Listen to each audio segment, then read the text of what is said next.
request the choir team to perform the invocation.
Thank you.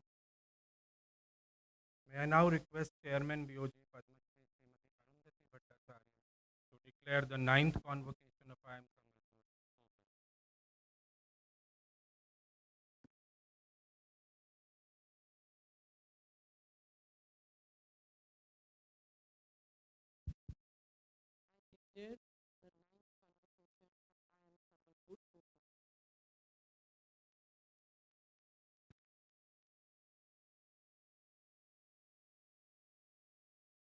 Srimati Arundhati Bhattacharya is the chairperson and chief executive officer of Salesforce India and South Asia, and a distinguished leader in the Indian banking and technology sector.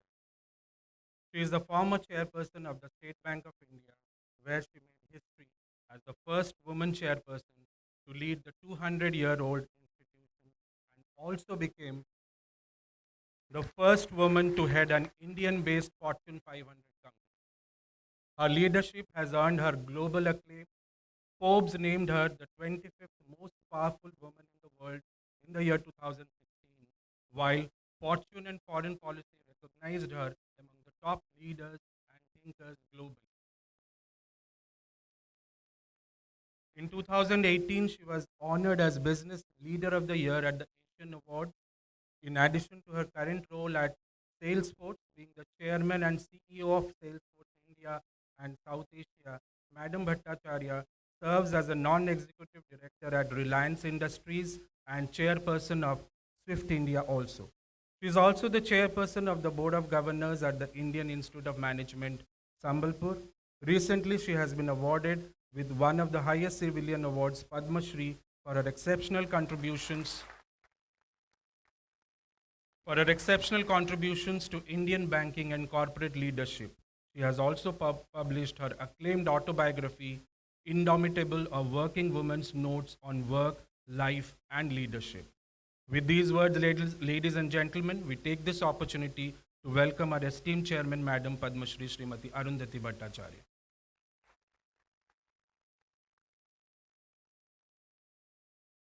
May I now request the chairman, BOG Srimati Arundhati Bhattacharya, to deliver the welcome address, please. Dr. P.K. Mishra, Principal Secretary to the Honorable Prime Minister of India, members of the Board of Governors of IIM Sambalpur, Professor M.P. Jaiswal, Director, IIM Sambalpur, distinguished guests, parents and family members of the students, faculty, officers and staff, friends from the media, and dear graduating students. Ladies and gentlemen, a warm welcome to our 9th annual convocation today. Today, we make a significant milestone as IIM Sambalpur confers degrees for the very first time to graduates from across all the programs it offers, which includes students from the MBA 23-25 batch, Executive MBA 22-24 batch, MBA for Working Professionals 23-25 batch, as well as PhD and Executive PhD students. It is indeed a momentous occasion for all graduating students. I take this opportunity also to welcome Dr. P.K. Mishra, the Principal Secretary to the Honorable Prime Minister of India, a distinguished officer of the 1978 batch of the Indian Administrative Service from the Gujarat cadre. Dr. Mishra has a remarkable career of over 4 decades in public service. His leadership and contributions has earned him the respect as one of India's top civil servants. Before his current position, Dr. Mishra held crucial roles, including additional Principal Secretary to the Prime Minister and Secretary in the Ministry of Agriculture and Farmers' Welfare. He has also worked in the Ministry of Environment, Forest, and Climate Change. As Principal Secretary, he plays a key role in shaping national policies, coordinating strategic initiatives, and driving India's development. His work spans critical areas including governance, economic reforms, and international relations. Dr. Mishra is known for his pragmatic approach, deep understanding of governance, and unwavering dedication to the public service. His leadership continues to guide and inspire the nation. I also take this opportunity to welcome the members of the Board of Governors and thank them for their presence and guidance in achieving excellence in all the activities of IIM Sambalpur. I am delighted to see 314 from the full-time MBA program, 38 students from the Executive MBA, 10 students from the MBA for Working Professionals, 2 students from MBA 22-24 who also went to the International Exchange Program, and 6 PhD graduating students this year. You are all stepping into the professional world. Dear students, as you embark on the next chapter of your life, remember that education is a lifelong journey. The world is evolving rapidly, and you will face both opportunities and challenges. However, with the knowledge and skills that you have gained, I'm confident that you are well equipped to navigate and overcome any obstacles that come your way. Here, I would like to narrate one very small incident and request you to remember that, because I know this day will be full of speeches, you will take back very little from here. 1 year down the line, you'll forget what has been said here. But I would like to talk to you about one very small incident. This is about a young girl who was getting coached for the 100-meter run. And after a certain amount of coaching, she participated in her first race. And out of 8 participants, she came in last. And she was very, very disappointed. So she came to her coach and said, "I'm sorry, I have not been able to live up to your expectations. I came in last." And the coach said, "But that's not true. In fact, you came first." And she said, "How is that?" And he said, "Well, I had you under 20 seconds, but you actually came in at 18 seconds. And that, by the way, is the best that you have run in your life. It is in the period that you have run, this is the best that you have done. And if you continue to improve like this, if you continue to give your all every single day of your life, I can promise you that there will come a day when you will be number one." My request to all of you is the same. Every day, get up and decide that you will be a better version of yourself. You will be unique. You will take the world on. Give your all every single day as if it's the most important race that you'll run in your life. And if you do that, believe me, every one of you improving every day, this would be a huge, huge kind of dedication to your parents, to your nation, to your teachers, and most of all to yourself. Please do that. Go out and change the world. Be the change that you want the world to be. Go out and do that. Thank you.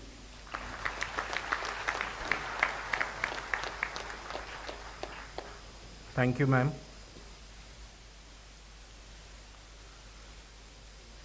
May I now invite the Director IIM Sambalpur, Professor Mahadev Jaiswal, for delivering the Director's report.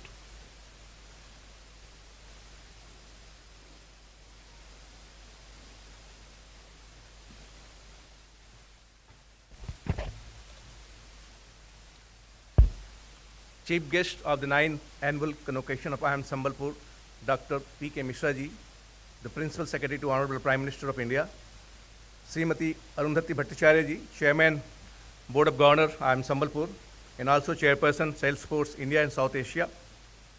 Guest of Honor, Mr. Ashish Garg, Managing Director, Boston Consulting Group. Board members, Mr. Prabhat Pani and Dr. Devendra Mahalik, my colleagues, Professor Atri Sen Gupta, the Chair PGP, Professor Rahul Sindwani, Chair Executive MBA, Professor Poonam Kumar, Chair MBA Working Professionals, and Professor Sandeep Mukhopadhyay, Chair PhD Program, and all other faculty members, officers, staff of IIM Sambalpur, eminent guests, parents of graduating students, members from the media, and my dear graduating students, good morning everyone. And more Sambalpur ke bhai bahn ko more sadar johar. It gives me an immense pleasure to extend a very warm welcome to all of you on the 9th Annual Convocation of IIM Sambalpur. We are indeed privileged to have amongst us Dr. P.K. Mishra ji, the Principal Secretary to Honorable Prime Minister of India, as our chief guest on this occasion to deliver the 9th Annual Convocation. Sir, I take this opportunity to extend a very warm welcome to you on the behalf of entire IIM Sambalpur fraternity.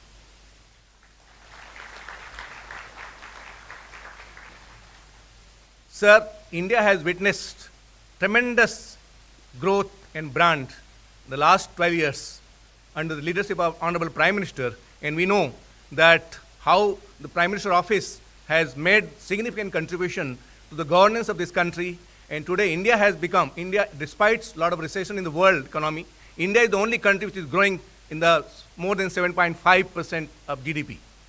I think credit goes to our leadership of our country, and wherever you go today in any part of the world, they are only talking about two things. One is leadership of our Prime Minister Modi and the young population of India. I think India has a great future for all of us under his leadership. Sir, this is a great opportunity that you, despite I know we are so busy, that you could get time for all of us, and it's a great encouragement to the entire IIM Sambalpur. Let me first convey my heartiest congratulations to all the graduating students who will be receiving their degrees today. Please take this opportunity to express your gratitude to your parents and teachers who make you deserve this. This year convocation is very special due to three reasons. First, we are completing 10 years of IIM Sambalpur.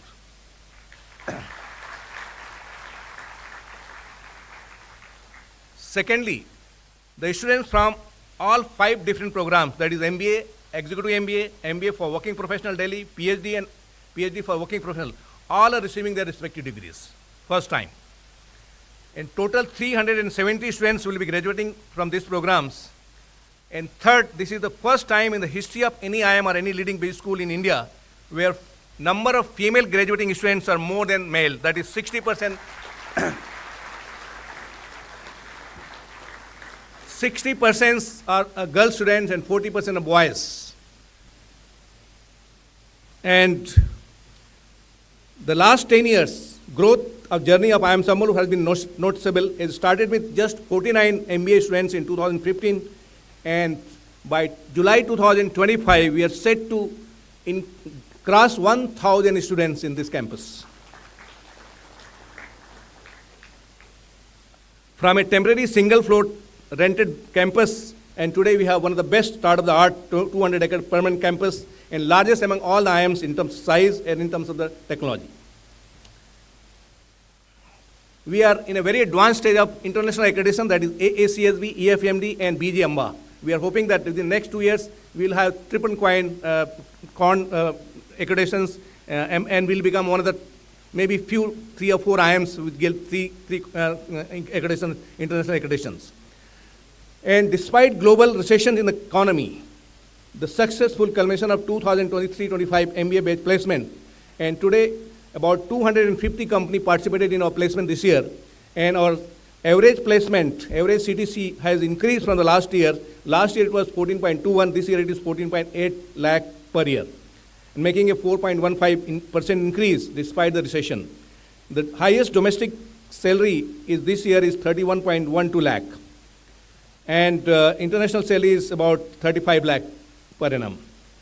And noticeable corporation which participated includes Ernst & Young, Gardner, PwC, Accenture India, Dabur India, Infosys Consulting, Tata Capital, National Stock Exchange, Deloitte, and Micron, Cognizant, and Axis Bank, ICICI Bank, Jindal Power, Big Basket, Dabur. So we have all diverse industries participating in our placement.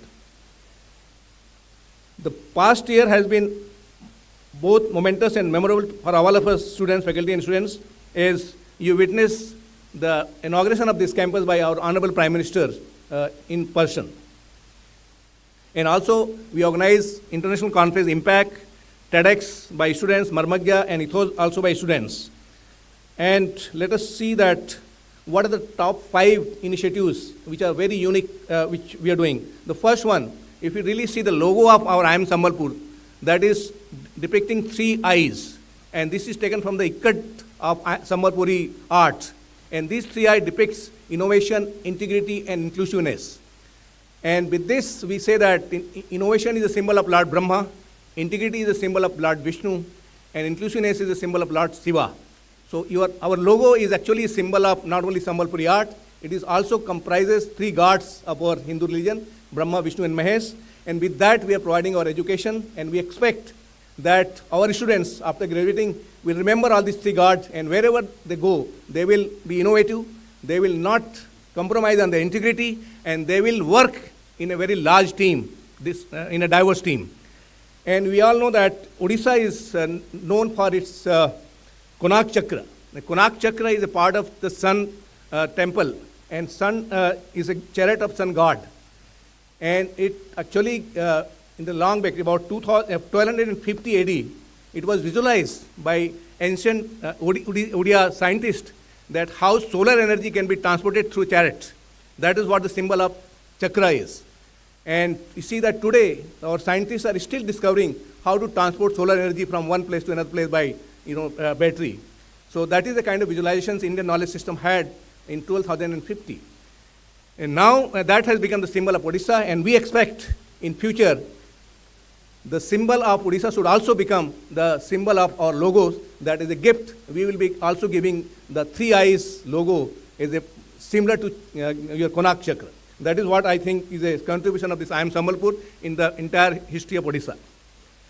The second important development which has happened in the last 1 year is that IIM Sambalpur has become one of the first B school, or first institute in the world, who has introduced artificial intelligence in the class without faculty members. We are able to impart some case discussion in the class, and that platform we are implementing this year in a very extensive way. The third, IIM Sambalpur has launched 3 dual degree programs. That one is Executive DBA with Bodo University, MBA Business Studies with AIT in the Delhi campus, and third one that is MBA FinTech with Sorbonne University in Paris University. So these are the 3 dual degree programs as per National Education Policy of Government of India. IIM Sambalpur has already initiated. The fourth one, which is very unique, is that we started an entrepreneur development program for master weavers of Western Odisha, and this is to actually uplift the traditional business of India. That is how the traditional handloom business can be digitized and can be provided in the digital platform for the marketing. And the fifth impact is that we have initiated the women empowerment initiatives. As we know that in the current batch, about 60% are girls and 40% boys, but in the first year who are in the MBA, we have 70% female and 30% male.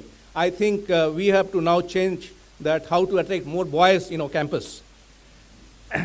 In fact, looking into this, state government has signed MOU with us in order to promote Subhadra and Mission Shakti in order to make women empowerment initiative more active at IIM Sambalpur. Dear graduating students, you are about to start your professional journey with a diverse range of national and global organizations where you will have the chance to showcase your skills and contribute to their growth and success. You are a part of a generation poised to shape the future of our nation and the world. Your ambition, your talent, and determination will chart the course of tomorrow. The world is changing. The business and government of the world is changing. Entire business is shifting to software. Every business is now software. And all software is shifting to Global Capability Center, GCC. So therefore, whole world, why there's loss of job? Because of this software business, every business is getting converted into GCC. And good news is that 2/3 of the world GCC is located in India. And that's how India is growing. India's economy is growing, and it's completely technology-driven business. And we expect that India to grow much faster because of GCC. And Government of India has a very ambitious plan. Today we have about 1,650 GCC, and government think that it should increase to 2,500 in next 5 years. So these are the kind of ambitious growth which is happening, and because of that, India's economy is growing. And I'm sure this kind of digital technology and AI will push further for the India's growth. To the proud parents here today, congratulations on your unwavering support in helping these graduating succeed. Today is the much celebration of your effort. It is of their accomplishment. To the graduating class of 2025, I wish you all the best. I am confident you will rise to the occasion, overcome challenges, and contribute to the growth of both our nation and the global community. Now onwards, you will become alums of our institute, which is a very important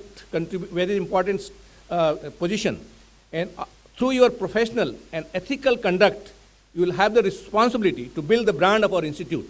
Whichever organization you join, you must show that you belong to 3I institutions that always do innovative work, don't compromise on integrity, and always work in a larger team of diverse categories. And as a responsible and most important stakeholder of this institute, you need to keep watch on the progress of our institute to protect its integrity from any misuse or damage if attempted by any internal or external authority. That is your responsibility. Here I quote, when I joined MIT, the first day we were told that in 1905, MIT was a very small engineering college, and Harvard was world's best university. And that year, in 1905, the Harvard University made an attempt to buy MIT. And president of MIT agreed to sell because Harvard didn't have engineering department. As a result, the alums of MIT had a large protest across cities in US. And they fired president of MIT and said that you have no right to sell our institute. And today, we know for the last 20 years, MIT is number 1 and Harvard is number 3. So this is the responsibility of your alums that you have to protect. This is your institute. We are just coming and going, but you will remain always, because your degree will always remain IIM Sambalpur. I know that this is your responsibility. I'm sure you will take care, and I I promise that every board meetings we will have, we will also communicate our decisions to the entire community, including LMs, so that you know that what kind of decisions we are doing and what kind of progress we are making, what kind of growth we are doing. Everything should be known to you. You are the most important stakeholder. And congratulations once again, and may your journey ahead of filled with success and fulfillment. Thank you, and all the best.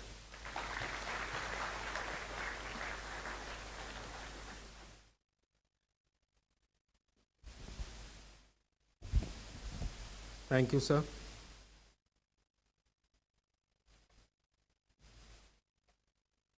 Mr. Ashish Garg, Managing Director and Senior Partner, Boston Consulting Group, is the leader of the People and Organization Practice for the Asia Pacific region at Boston Consulting Group and a core member of the firm's financial institutions and public sector practices. He spearheads BCG's work in skilling, capital markets, and wealth management in India. Mr. Garg is also actively supporting a broad reform agenda for India's public sector banks, focusing on building digital and future-ready capabilities. He has been a key advisor in digital governance initiatives and has worked with marquee clients across the private and public sectors in India, as well as international clients in Europe, the US, Hong Kong, and mainland China. Mr. Garg currently serves on the Board of Governors at the IIM Sambalpur, contributing to the Institute's strategic development and academic excellence. Heartiest welcome to you, sir. Thank you, Ruchi. Thank you. May I now request the chief guest to kindly deliver the address? Guest of honor. Sorry, the guest of honor. Okay. Thank you. Dignitaries on the dais, ladies and gentlemen, students, good morning. What energy on the campus today. What a festive atmosphere, what a joyous atmosphere. My congratulations. Let's start with parents and families. I think your dreams and your hard work is showing up here in this room. To the teachers and the faculty at the administration of the Institute for really kind of pulling it all together. But really the superstars of the day, the students who are graduating and getting their fellowships, my huge congratulations to you. I was in your shoes, all of us were in your shoes many, many years back, and we can really feel the goosebumps even now as you sit across the table. You always had it in you, but I think now you have the license to conquer the world. Right from maybe becoming co-founders, founders of startups, starting your own entrepreneurial ventures, becoming bankers, financiers, becoming marketeers, AI specialists, digital transformation experts, or even boring consultants like me. I think you have it all in you, and you can really conquer the whole world. And there are some of the really amazing programs I'm sure IIM Sambalpur has offered you, for example, on sports management, media management. They are just completely, the world is out there for you to conquer. And I think we cannot be thankful enough that we are here right now getting our certificates, getting our diplomas, getting our degrees, our fellow certificates. Really, it's really a wonderful, wonderful moment. But I think we have to be grateful. We are grateful for where we are right now in India. To be in India, to be an Indian at this point of time is probably a multi-generational opportunity.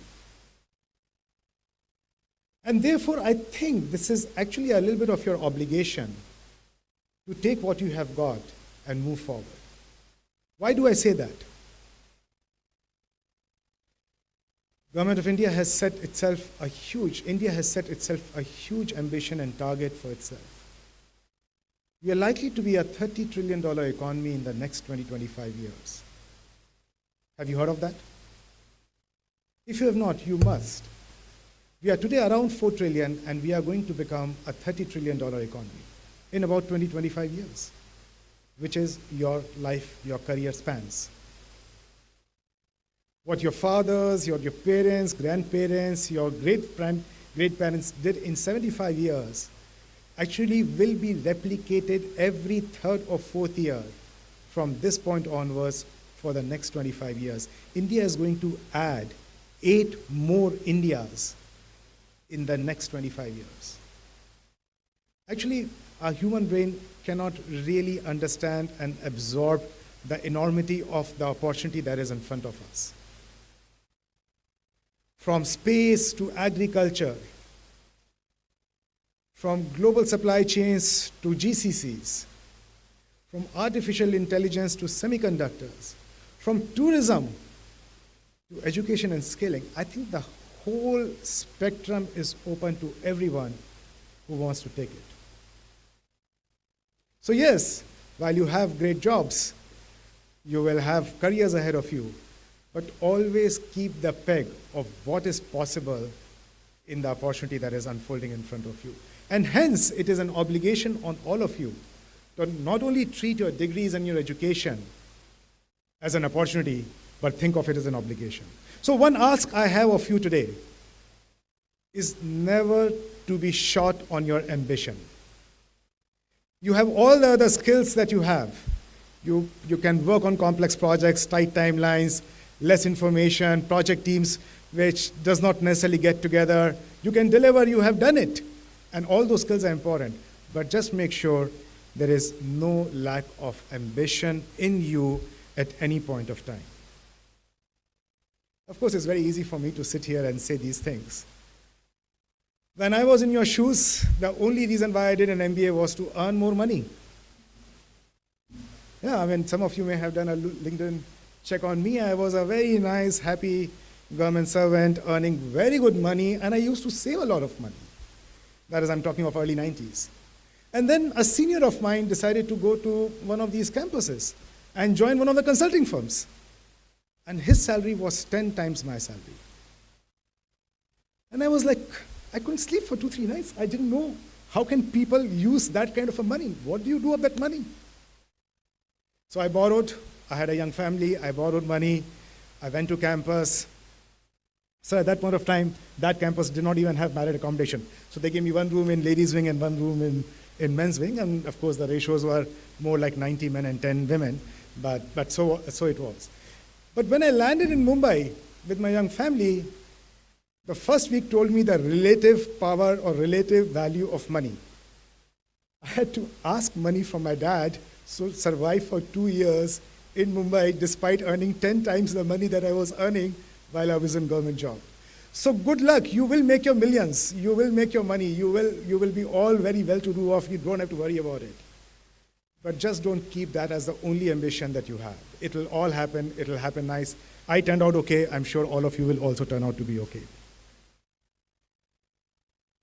Let me just share 2 or 3 more thoughts, given that I'm starting to share a little bit of my personal life with you.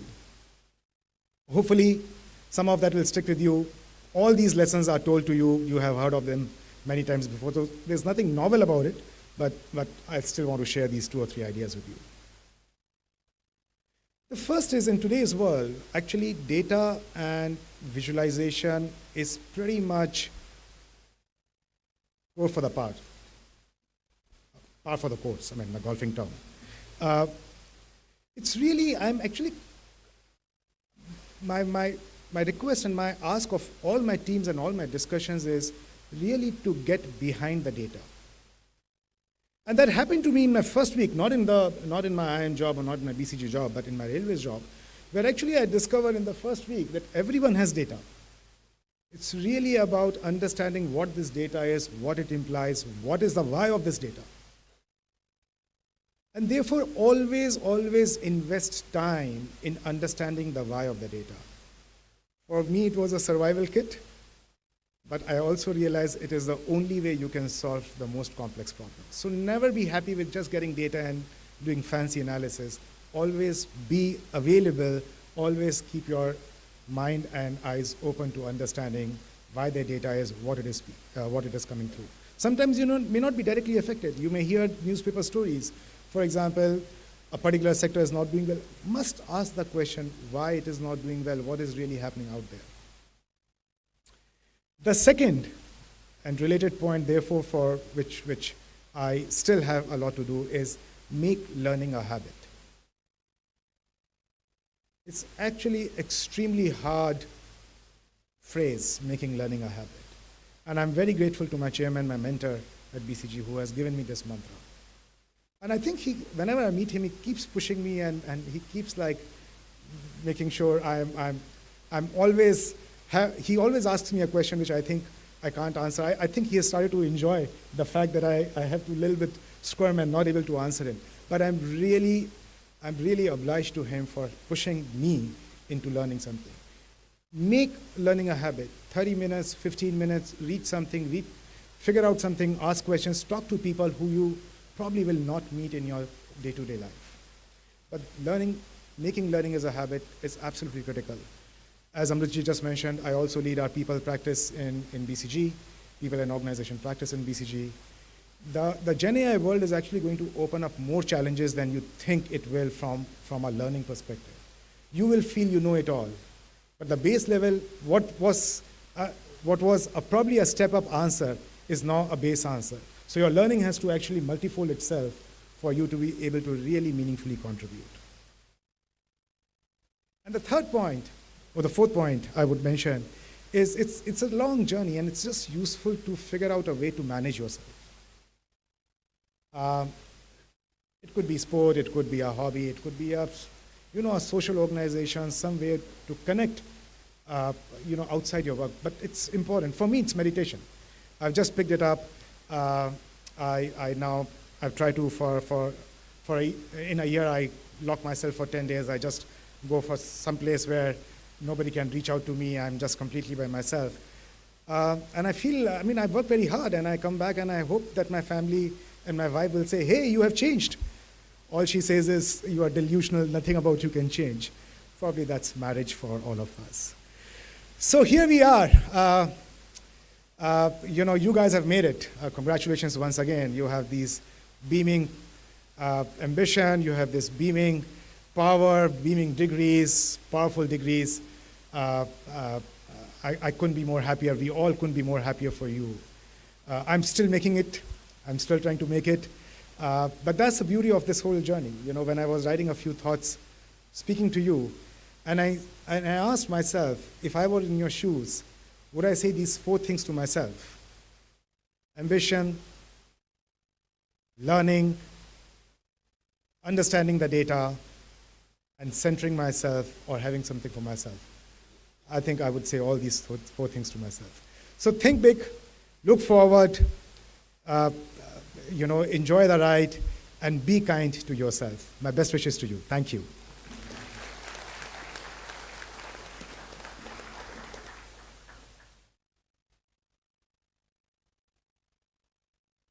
Thank you, sir.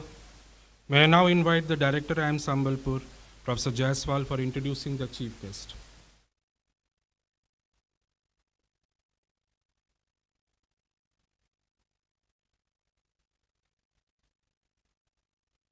My privilege to introduce our chief guest, Dr. P.K. Mishra, the Principal Secretary to Honorable Prime Minister of India. Although he doesn't need any introduction, whole country knows, because today we talked about how, in fact, if you remember about 15 years back when I was working in US, we used to hear that the citizen of US can directly communicate with president. And we used to dream that, and today it has become a reality, that any citizen of the country can access to the Prime Minister's office. That is the kind of transparency and trust our PMO has built and confidence today that we feel as a citizen of this country. That is the main introduction of the main Dr. P.K. Mishra. Citizens have been empowered because of effective governance in the Prime Minister's office. Trust has been built, and entire country and entire world today talked about our Prime Minister and our Prime Minister's office because of their governance. Today I am not going to talk about his administrative details. Also he's an academician. He is a PhD in economics in development studies from University of Sussex, UK. He also has MA degree in development economics in University of Sussex in UK, and another MA in economics from Delhi School of Economics. He's an outstanding scholar as well. In terms of his career, comprising research, publication, policy formulation, program, project management. He has varied work experience in management of programs relating to agriculture, disasters management, power sector, infrastructure finance, and regulatory issues. His international experience includes research and academic work for over 4 years at the Institute of Development Studies, UK, negotiations and execution of Asian Development Bank and World Bank projects, member of the governing body of International Crop Research Institute, and participation as an expert resource person in several international conferences. So these are the academic details about Dr. Mishra. As a part of the Prime Minister office since 2014, Dr. Mishra is credited with the introducing transformative changes, particularly appointment to senior positions in human resource management, effective monitoring of development initiatives. He played a key role in Government of India's effective response to the unprecedented COVID-19 challenges. And most importantly, as the chairman of the Coordination Committee on the India's G20 presidency, to coordinate actively of working groups, meeting cross-states, approaches to substitute institutions, preparedness for the summit, and harmonizing function of various ministries and other relevant agencies, he played a key role in its success. And let me also give some secret about him. He works almost 7 days in office.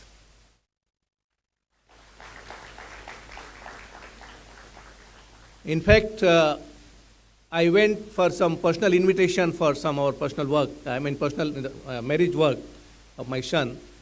He hardly is at home, so I met Mrs. Mishra and I said, "Sir, what time will come?" She said that I have never seen him when he goes and when he comes. And even on Sundays he is working. That is the kind of dedication, and that is how I think Government of India is working today, and that is the culture we are building. So these are the kind of his hard work and dedications full time. As the Secretary to Government of India, Ministry of Agriculture during 2006, Dr. Mishra was actively involved in path-breaking national institutes such as National Agriculture Development and National Food Security Missions. And he is also known as for his expertise in disasters management. And the famous Kutch earthquake, he managed it so well that became a case study. In 2019, he was conferred with the United Nations Sasakwa Award and most prestigious international award in disasters management.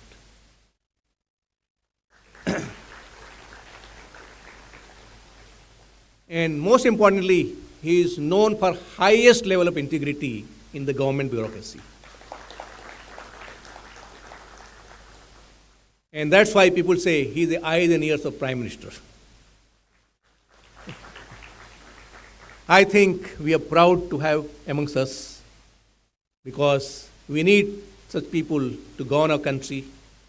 Our country is progressing, trust is getting built, and globally our leaders are getting acclaimed and recognized. I think that's how the brand of India is also getting built. Sir, your government has initiated 4 very large initiatives: Make in India, Startup India, Digital India, and Skill India. These are the 4 initiatives of Government of India which has made the development, economic development and growth of this country in the last 12 years. Sir, IIM Sambalpur is working to add 5th initiatives which may be considered by government. We are working on Brand in India and Brand India project, and that is basically to build the Indian brand in the global and also make this country to the center of the brand, not the US. And that project we are working on and will present to you and to your Prime Minister, and we would be part of how India's brand can be built. I think with these 5 mantras, I think India can become the top country in next 20 years, because that is what the forecast is, that in 20 years India will surpass US. And India and China will be competing in economic development. I think it's a great time for all of you, and it is a great time for IIM Sambalpur to have Dr. P.K. Mishra as our chief guest in the 9th annual convocation when we are completing 10 years of our existence. And let me also tell, yesterday he was supposed to reach here by 3 o'clock. The flight was diverted due to technical fault at Jharsuguda, and for 5 hours he was just traveling on the plane, and he reached in the campus around 9:30. He went and met about 12 to 12:30, and he's ready in the morning 6 o'clock. These are the kind of lesson we have to learn from him. I think, sir, we wish you remain like this for very long, and India is proud to have you. Thank you.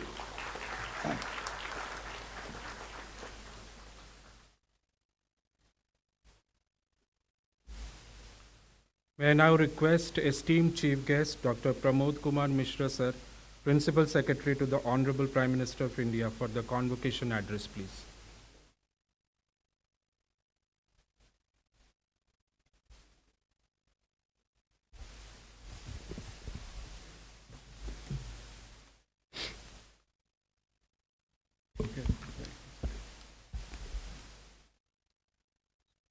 Srimati Arundhati Bhattacharya, Chairperson, Board of IIM Sambalpur, Professor Mahadeva Jaiswal, Director IIM Sambalpur, members of the board, faculty members of the IIM Sambalpur, officers and staff of the IIM, distinguished guests, media friends, proud parents, and my dear students. I am delighted to be here with all of you at the 9th annual convocation of the Indian Institute of Management, Sambalpur, and to greet all the graduate students of MBA, Executive MBA, MBA for the working professionals, PhD awardees, and of course, the proud parents of all of you. It is heartening to note that the institute, which started in the year 2015, during a decade of its existence, starting with 45 students, now the number is probably 10 times, 15 times more. It is a very significant achievement. The campus is built with state-of-the-art infrastructure, and the Prime Minister had laid the foundation of the foundation stone in 2011, and he also inaugurated the institute in the year 2024. So it is also a very commendable achievement that the building could be completed within a limited time in spite of the COVID-19. IIM Sambalpur has, during a decade of its existence, earned a reputation of integrating various types of activities. It has the core value of innovation, integrity, and inclusiveness.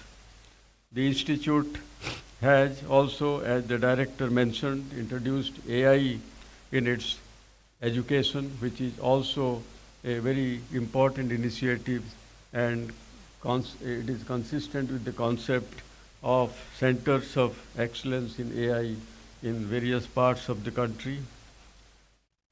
I compliment the IIM Sambalpur for launching the entrepreneurship program for the master weavers of the Western Odisha. This initiative provides a vital support for business growth and brand building and weavers of this area.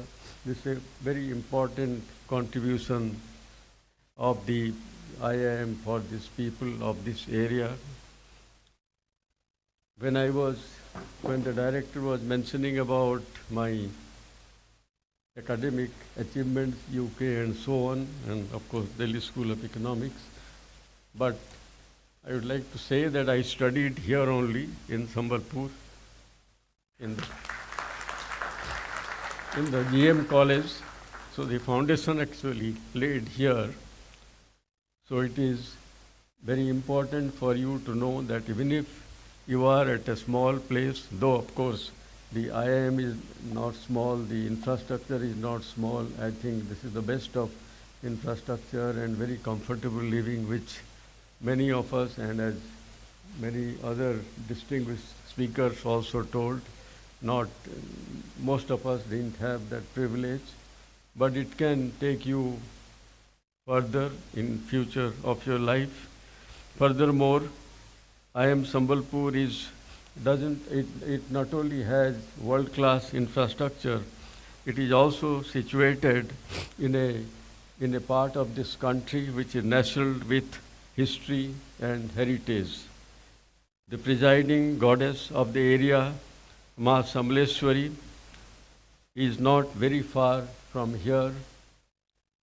This is also the land of Veer Surendra Sai, who had fought against the colonial rule much before the 87 War of Independence. People of this area had organized in the beginning of the 20th century a mass movement for the preservation of Odia language and also for the formation of separate state of Odisha based on language. So it is a place which has its history, its heritage, its culture. You are fortunate to have studied at this institute, located in an area with glorious history, heritage, and endowed with natural beauty. The Hirakud Dam, located nearby, in turn represents the building of modern India. In fact, this area has also a lot of potential, and a development plan is being prepared by the government of Odisha, and which will include not only tourism but education and multi-level activities in this area, which include Hirakud Dam, nearby areas which have a lot of tourism potentials, and of course the educational institutions in this area. So in fact, we are going to have a discussion this afternoon on the development of this area, its potential, and how to utilize it to build tourism and other activities. My dear students, I congratulate each and every one of you. This is an important milestone in your life which you must cherish and celebrate. At the same time, however, you must look to the future, to accomplishment of many more milestones, building further on the foundational stone which you have built today. Also remember, what you have achieved today is an outcome of not just your own efforts, but also the contributions of your parents, teachers, and many others around you. Your knowledge, you should acknowledge their contributions. Always remember that no person is successful just by himself or herself. Today I wish to speak to you on the theme that directly impacts your future, opportunities and challenges in the current geopolitical and economic context. All of you know that the post-COVID world is different from what it was before. Much has changed since then. There are uncertainties all around today. They are much more than earlier time. The impact of COVID-19, which was unprecedented disaster engulfing the entire world. When a disaster takes place, it affects a part of a country, a part of a region like earthquake and cyclone and so on. But the COVID-19 was possibly unprecedented in the sense, at least for a century, that it affected the entire world at the same time. There are still countries which still have the impact of this COVID-19. Geopolitical situation has become very complex and creates tremendous stress on the economy and polity. The perspective on globalization seems to be changing as never before. The most recent development consequent upon the reciprocal tariffs by the United States of America have far-reaching consequences for the global economic and geopolitical landscape. We are living in an interesting and challenging time. The global economy is at a critical juncture, facing an array of complex challenges. Disruptions in global supply chains, protectionist policies, heightened geopolitical tension, changing global trade patterns, etc., are adding to the complexity. It is in this context that you have to chart your future and see how much it is challenging or how it provides also you some opportunities. We are grappling with tectonic shift in geopolitical alignment while also witnessing technological breakthroughs at a pace never seen before. Supply chains are being reimagined, trade relationships are being redefined, climate and sustainability are central to the conversation. Amid this churning, one thing is clear: the future will not just be inherited, it will be created. You need to create your own future. It is in this situation that India has to chart its development journey. It is in this situation that you have to see how you can shape the future. Professor Jaiswal said there are 60% women students here, 40% men. Of course, he mentioned also we would like to see how we can increase the number of boys. But I don't think it is necessary, because everywhere else we talk about women reservation, whether in the legislature, whether elsewhere. So if there are more women students than men, I think it is a good thing, and they have all come by merit, not by any reservation. So I think we should encourage more and more, and also world over, as Mr. Garg also will say, because women participation is extremely important, and lot of studies, economists and ILO, all of them talk about women participation. It is still much lower in India than many other countries. So I think we must encourage them to come more and more. And doesn't matter if they are 80% also, because they will. We are in Amrit Kal.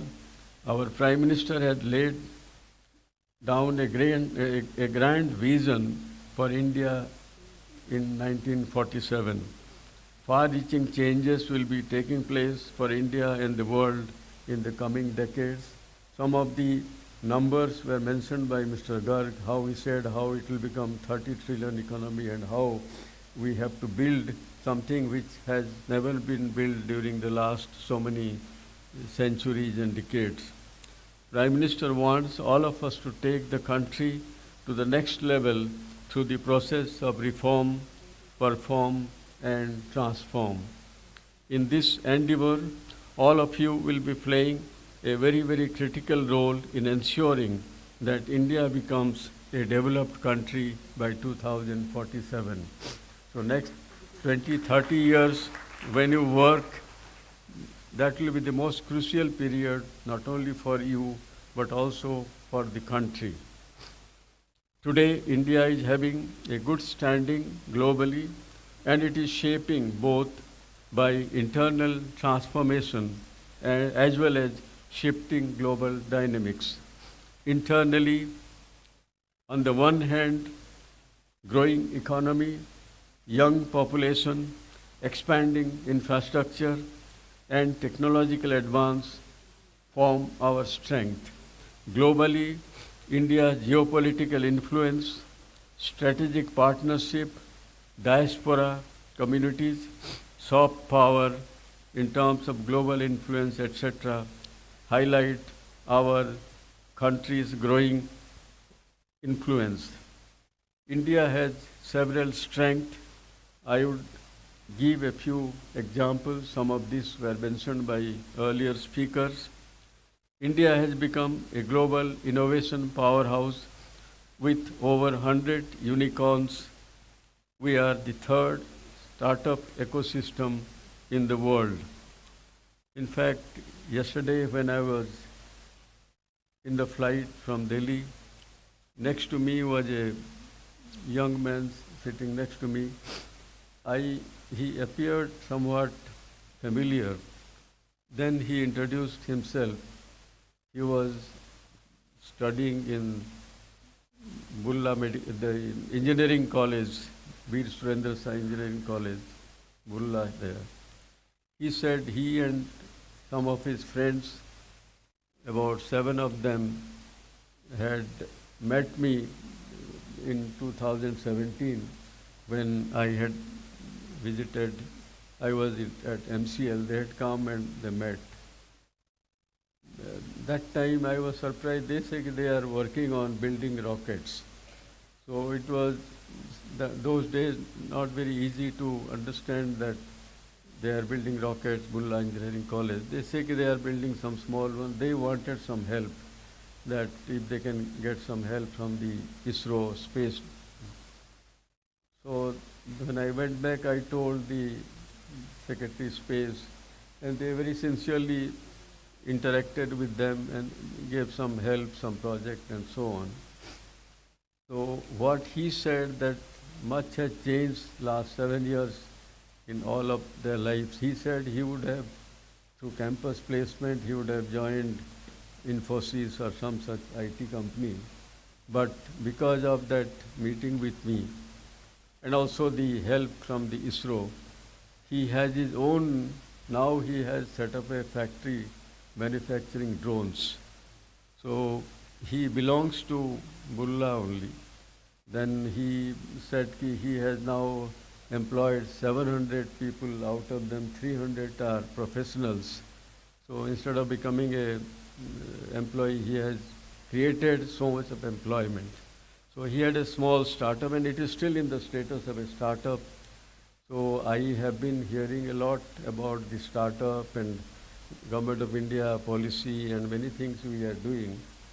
But personally, I did not know actually how a startup works, how a person who has a startup, how I asked him a very probably a silly question, because 700 people manufacturing this, and he said, I said, how much bank loan you get? He said, we are still a startup, we don't get bank loan. He said, but as there, some venture capital, and he explained how he started, what he did. And I also asked him some question, how do you manage so many people?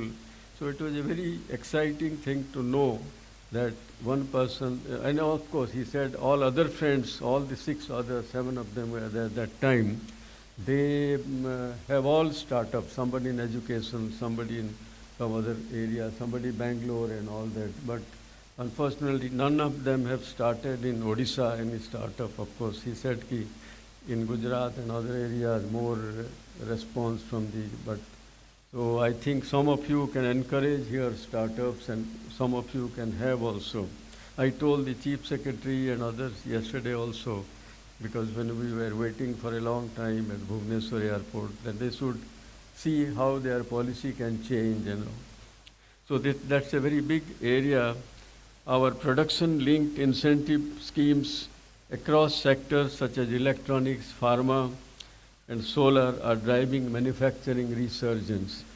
For you, this opens up exciting roles in operation, logistics, supply chain strategy, and manufacturing excellence.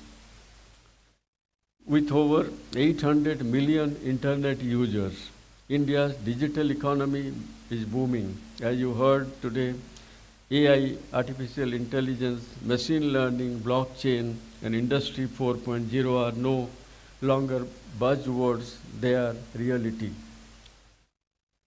Digital India has connected hundreds of millions in platforms such as the UPI, the payment platform, processed over 185 billion transactions in 2024-25. Our digital infrastructure is admired globally and serves as the backbone of our inclusive economic model. Next one is India's climate commitments are bold. We aim to install 500 gigawatt of non-fossil fuel by 2030. We have launched the National Green Hydrogen Mission. We are also co-founder of the International Solar Alliance and Global Biofuel Alliance. Clean tech, green finance, electronics, vehicles, carbon trading, and circular economy practices will all demand trained, innovative minds. And that is where your skill sets will come in. There are huge opportunities.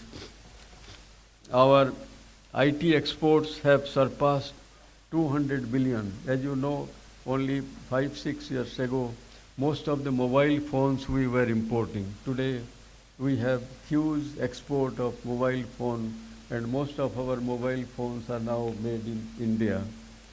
Our pharma remains the lifeline of the world. With increasing confidence in Made in India, global markets are more accessible than ever before.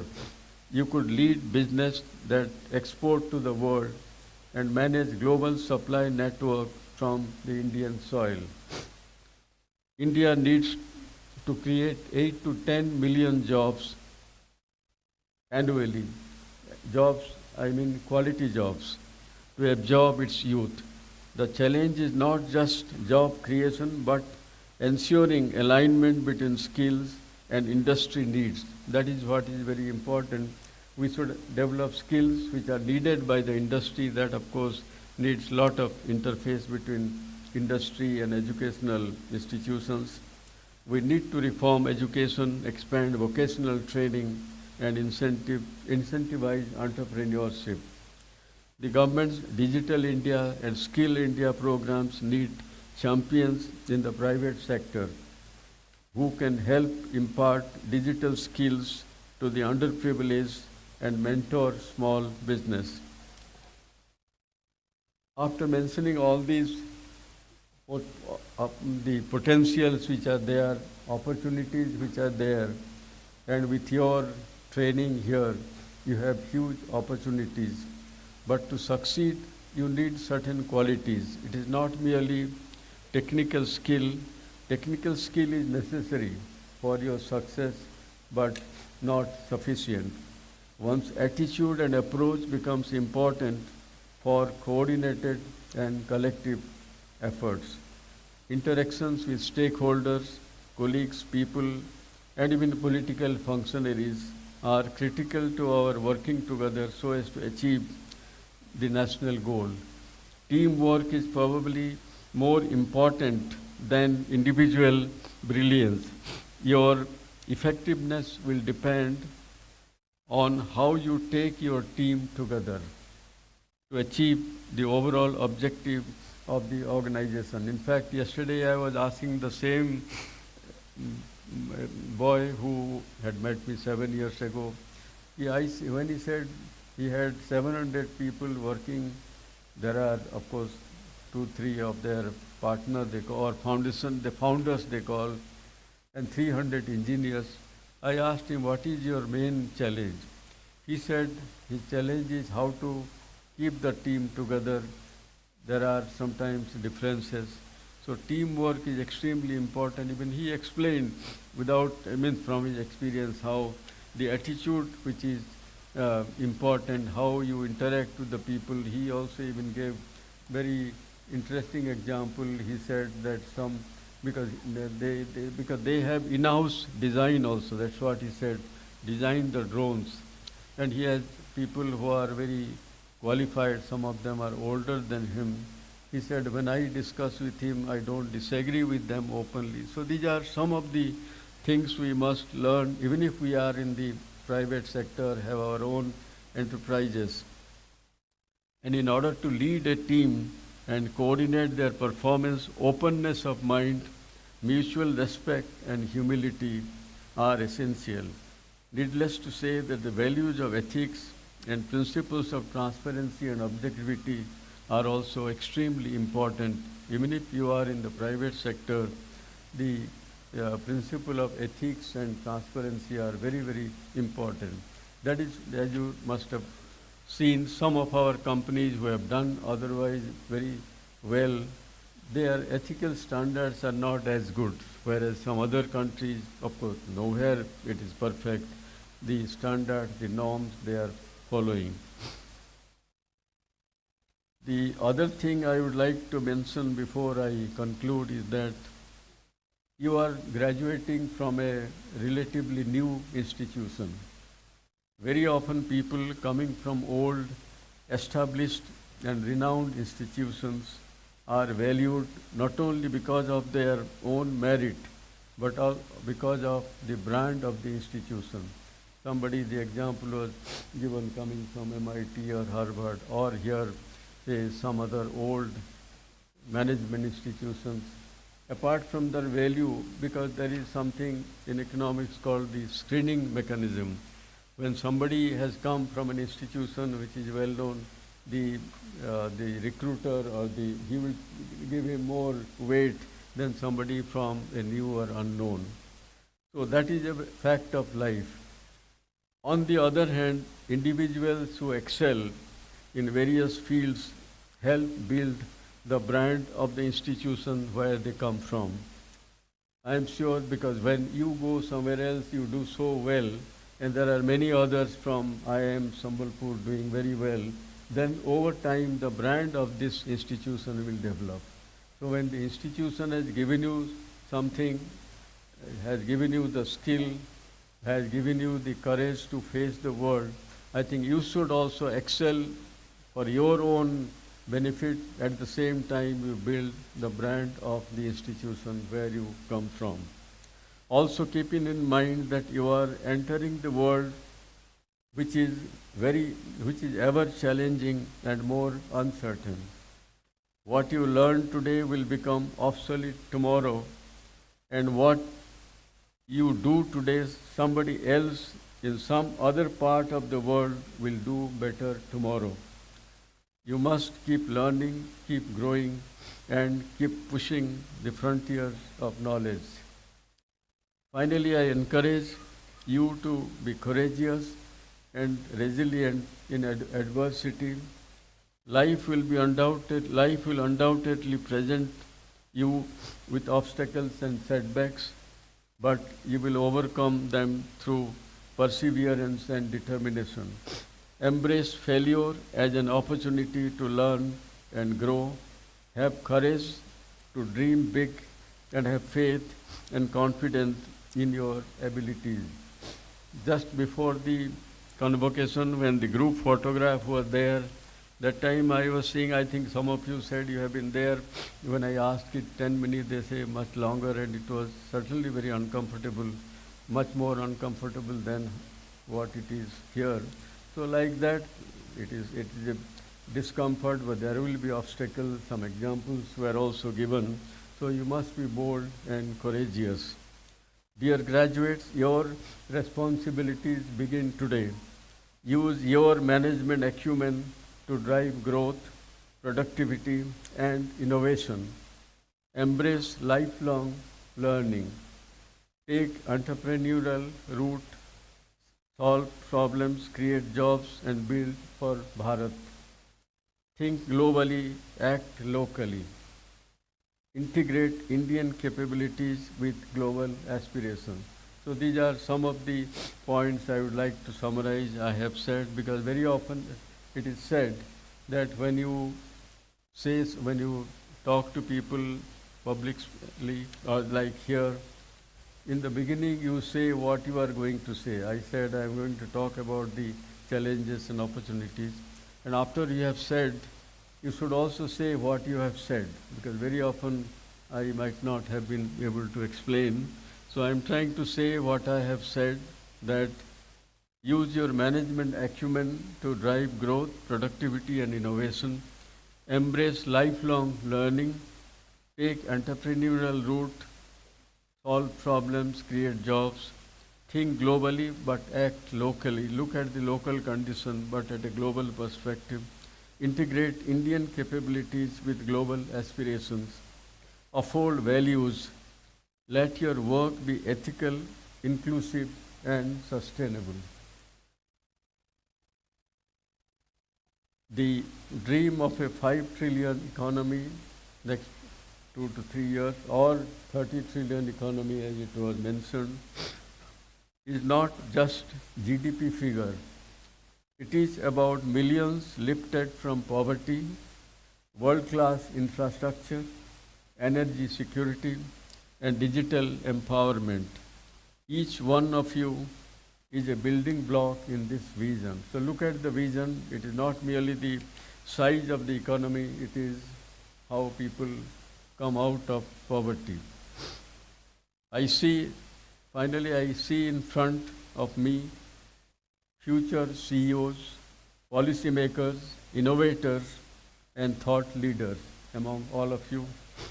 The decision you make in the boardroom, startups, or civil services of tomorrow will ripple across the economy and society.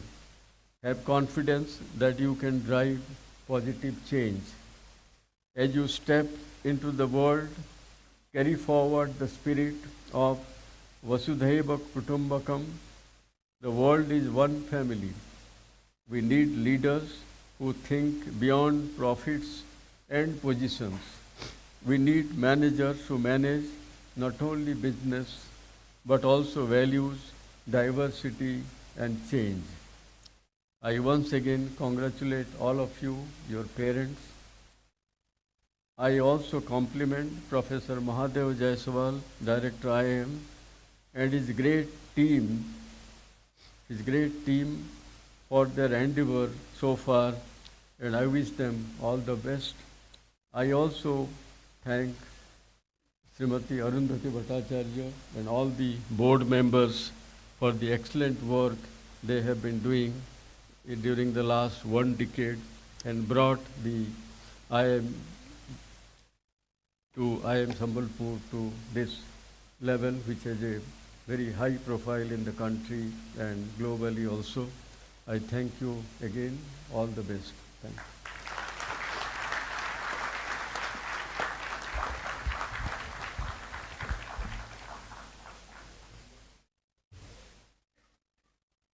Thank you, sir. May I now invite the Chair PhD, Professor Sandeep Mukhopadhyay, to take forward the PhD degree award ceremony.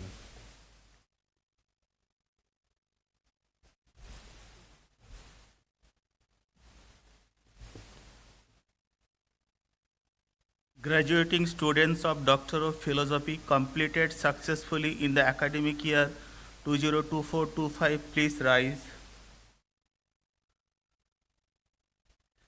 Madam Chairman, I present Amrit Panda and 5 others who have been examined and found qualified for the Doctor of Philosophy of Indian Institute of Management, Sambalpur. I request you to confer the degree on them.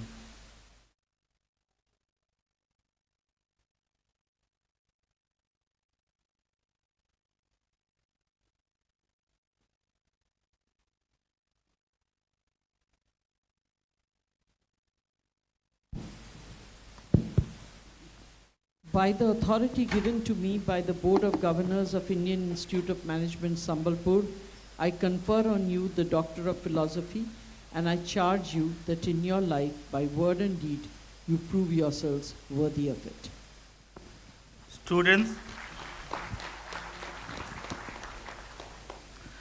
Students, you bow and take your seat. May I request Mr. Dhananjay Devangan, AO Academics, places the graduation register before the chairman, madam.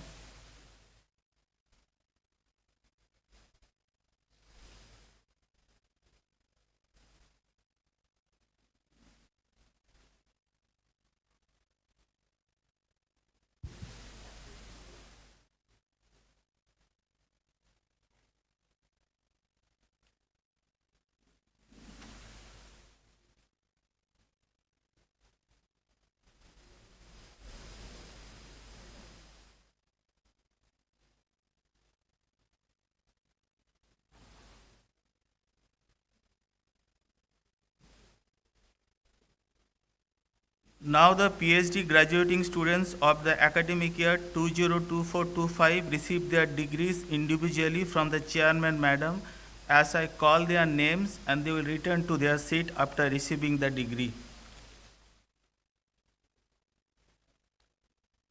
Mr. Amrit Panda, the thesis title, Impact of Institutional Investor on Corporate Functioning in a Cross-Country Setup, 3 SS from the area of finance and accounting management under the supervision of Professor Soumya Gohadev.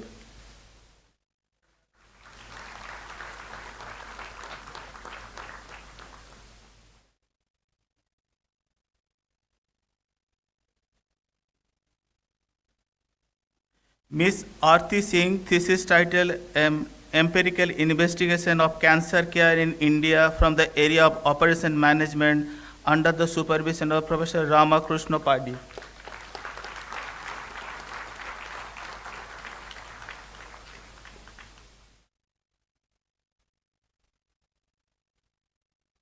Mr. Digvijay Singh Bijalwan, the thesis title A Gestalt of Artificial Intelligence Capability in Healthcare from the area of Information System Management under the supervision of Professor Rahul Kumar.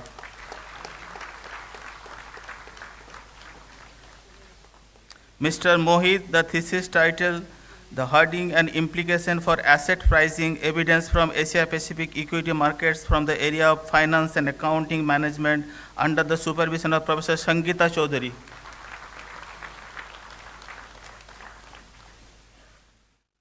Ms. Bhumika Ray, the thesis titled The Odyssey of Platform Workers' Well-Being Dynamism from the area of Organizational Behavior and Human Resource Management under the supervision of Professor Atri Sengupta. Mr. Umasis Tripathi, the thesis titled Three Essays on the Dynamics of SME Listing on Exchanges and Indian Context from the area of Finance and Accounting Management under the supervision of Professor Rahul Kumar.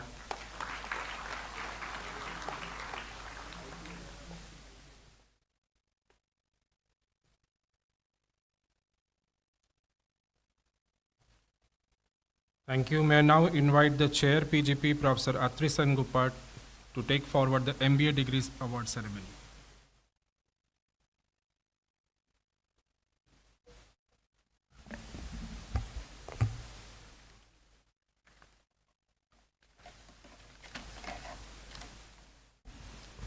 Graduating students of Master of Business Administration, Batch 2022-24 and Batch 2023-25, please rise.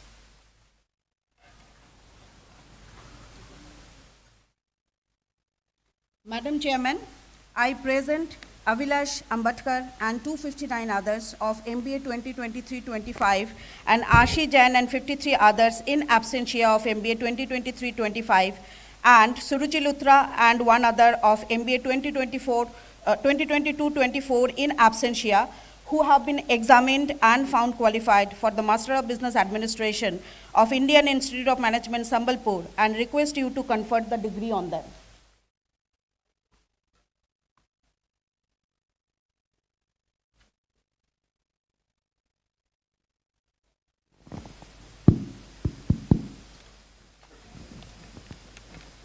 By the authority given to me by the Board of Governors of Indian Institute of Management Sambalpur, I confer on you the Master of Business Administration, and I charge you that in your life, by word and deed, you prove yourselves worthy of it.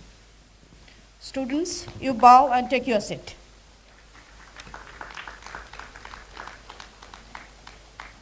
May I request Mr. Dhananjay Divangan, AO Academics, places the graduation register before the Chairman, Madam.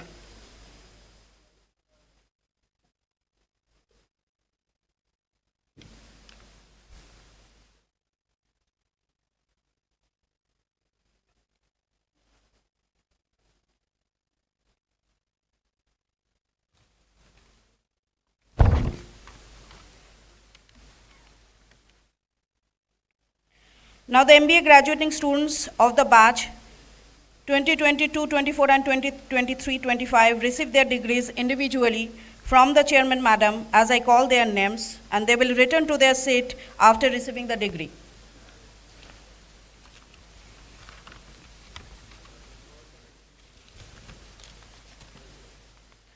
Avilash Ambatkar,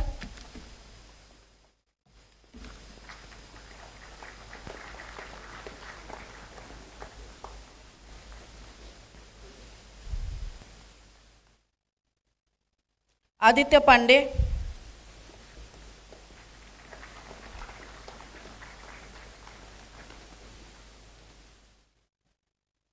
Aditya Sharma,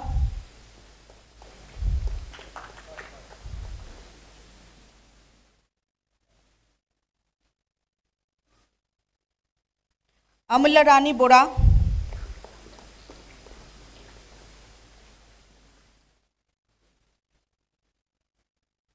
Anant Kumar Hambram,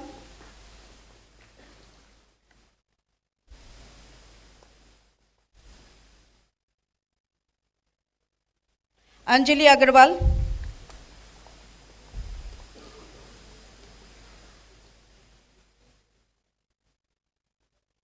Anshika Rani,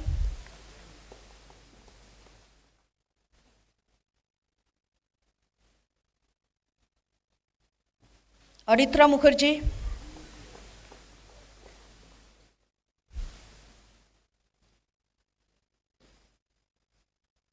Arun Kumar Nath,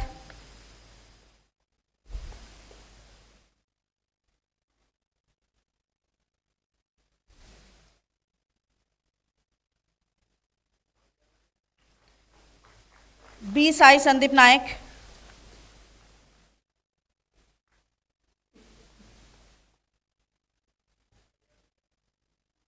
Dhanvanti Gopal Parate,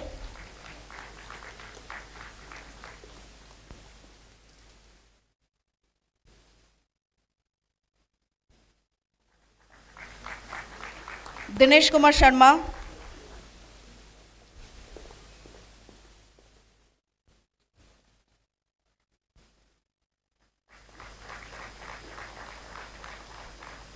Divyankshi Agarwal,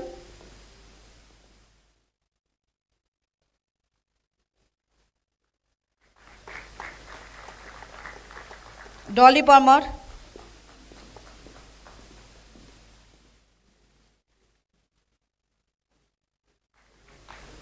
Drishti Chitalia,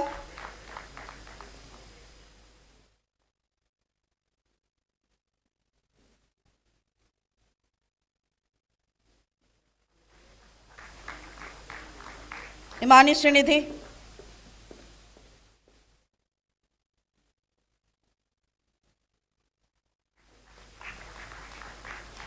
Gadi Raju Tejashvi,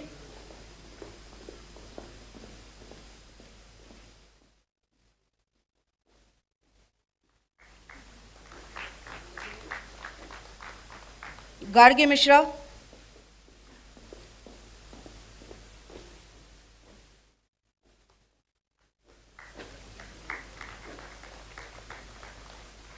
G. Venkata Sai Padma Karthik,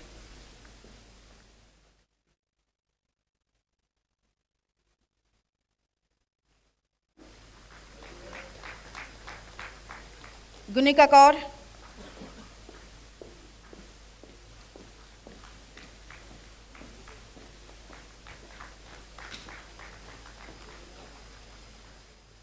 Isha Singh,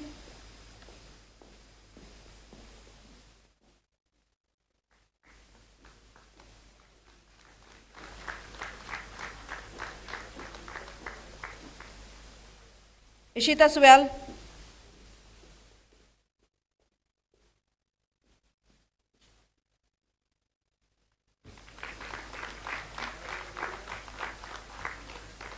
Janvi Mudgal V,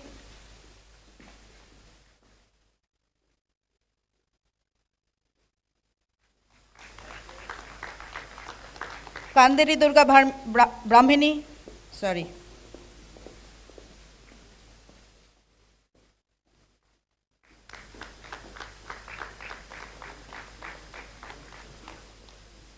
Akshay Chaudhary,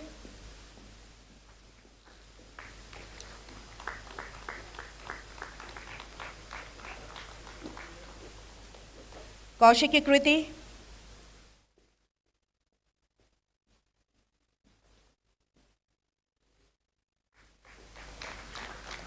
Kumud Acharya,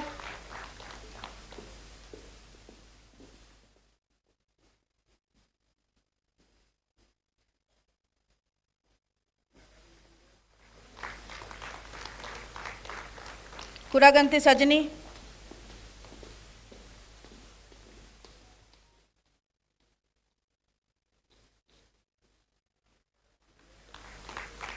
Kuwarjit Khandalwal,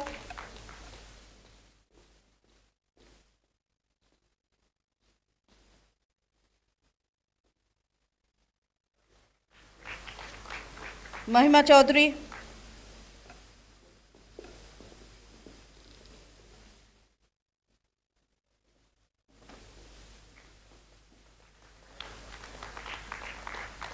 मानस अग्रवाल,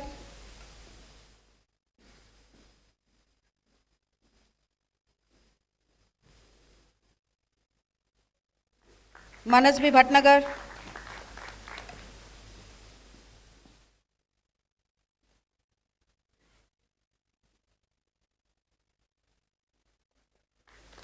मंजोत कौर,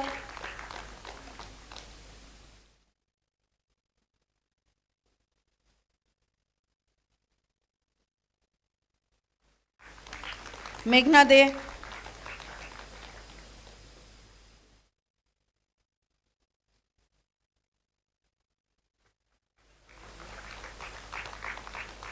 मोहम्मद जामशेर,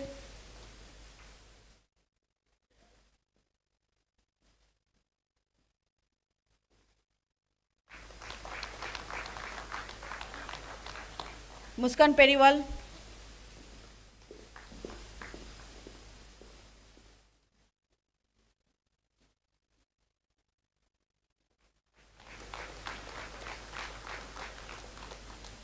नेहा राय,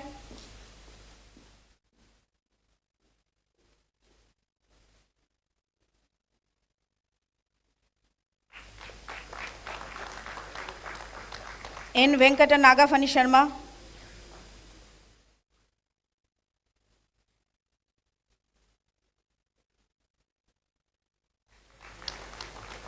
पाटिल शिवम राजाराम,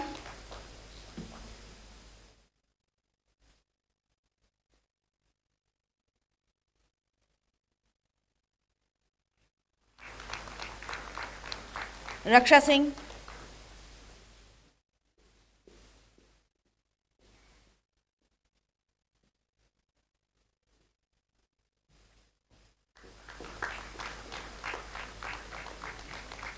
रितिका चक्रवर्ती,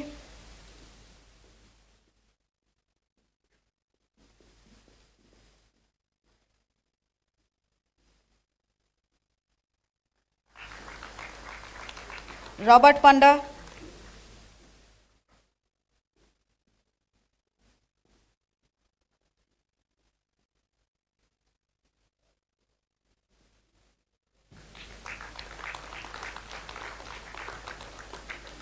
रुद्रेश कुमार श्रीवास्तव,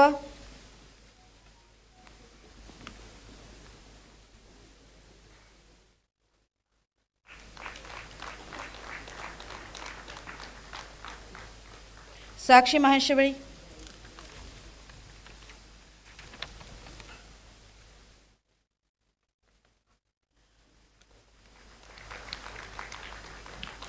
संस्कृति गुप्ता,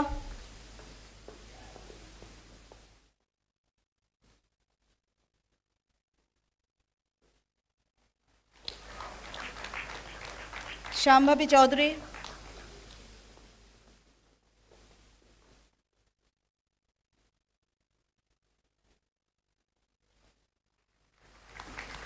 श्रेया माहेश्वरी,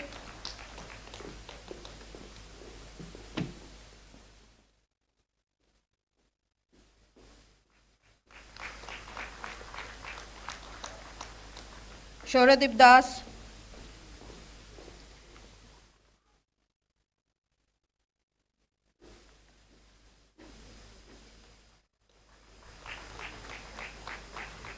सीरा Sarwani श्रव्यश्री,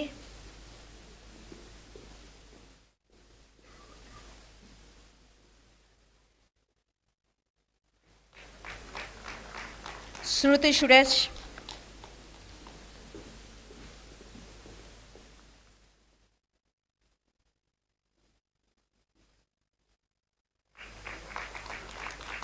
Shubham Parija,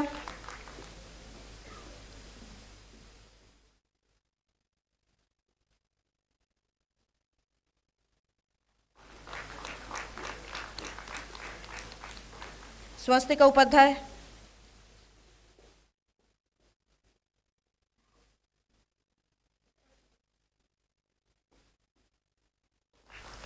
टिकाले Pallavi Sanjay,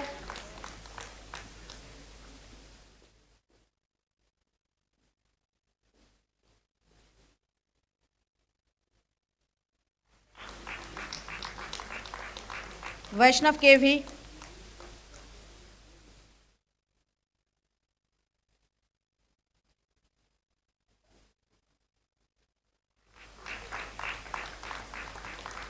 Vaishnav Nambudri M,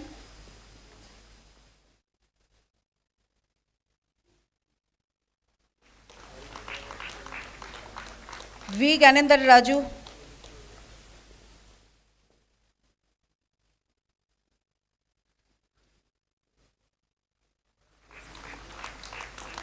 Varun Baid,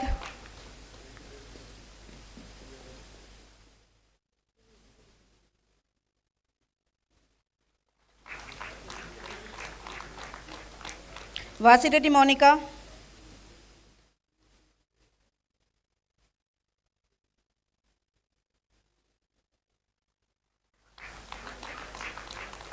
Vishwam G,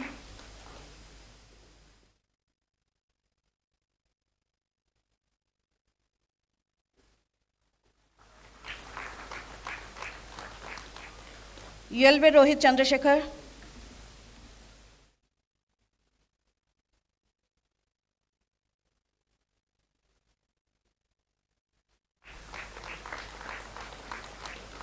Archie Jain,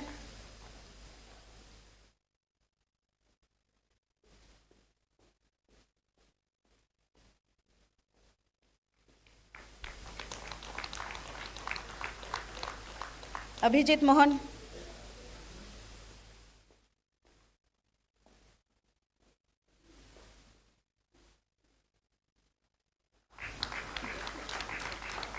Avish Singh,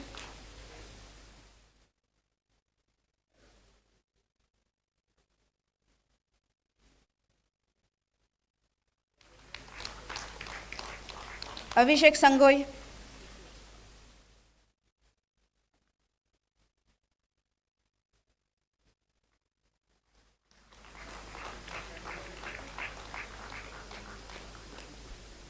Amoli Raj,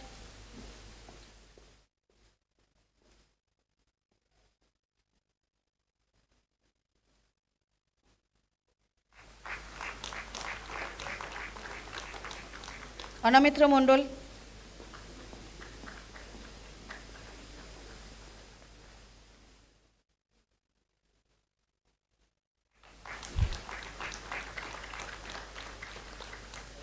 Anupam Roy,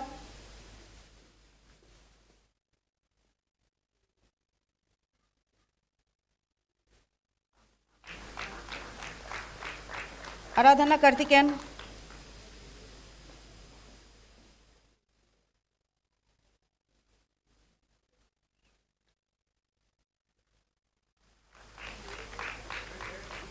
Aruna Rajeshwari M,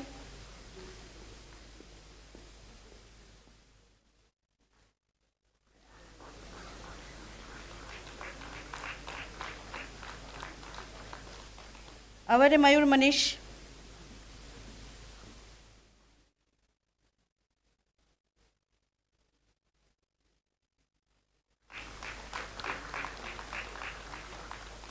Bazwa Yamini,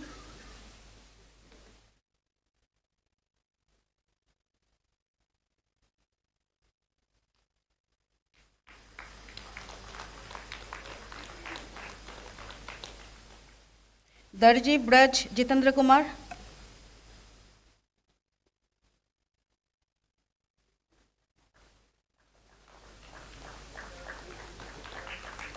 Diksha Tiwari,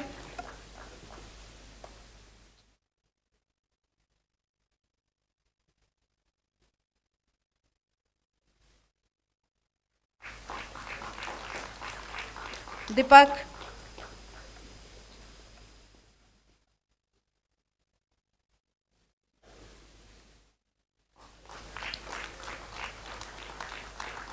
Disha Rajput,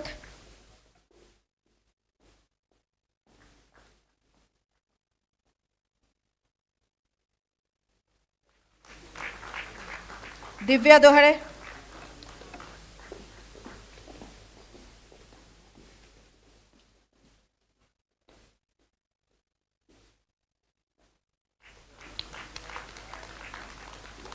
Garje Prashant Girish,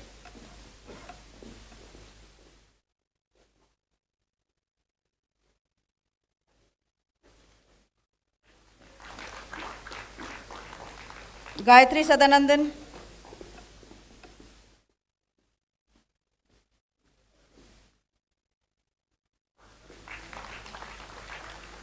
Ganesh Roshan Nanda,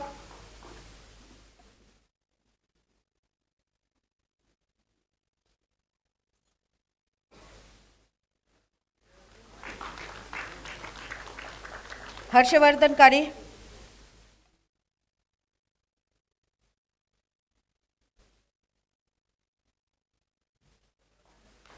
Harshita Vibhuti,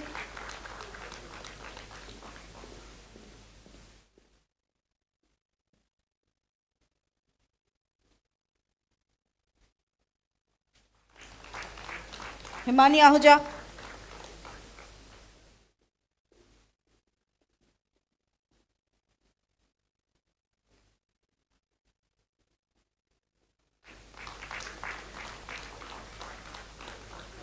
Jaydeep Puran Kumar Marwa,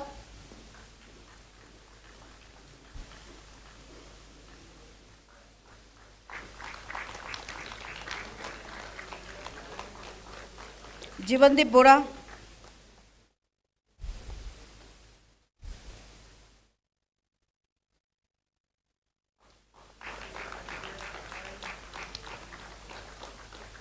Jyoti Jaiswal,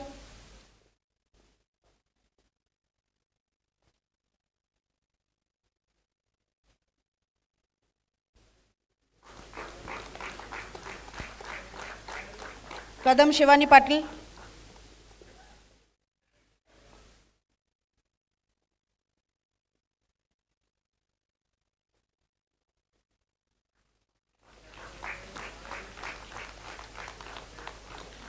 Kumar Avnish,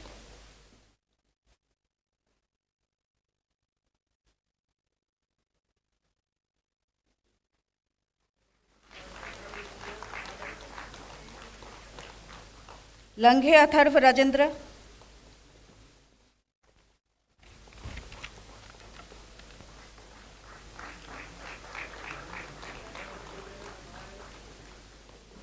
Madhushmita Deka,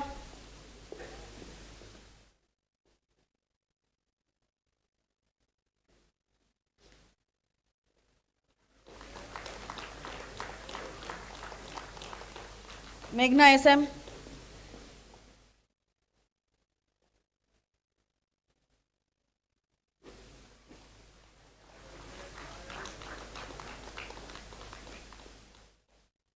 Mehuli Shaha,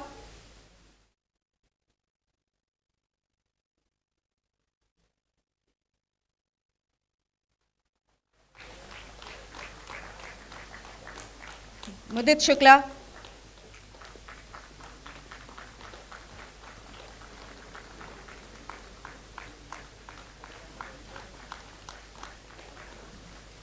N. Divya Kishore,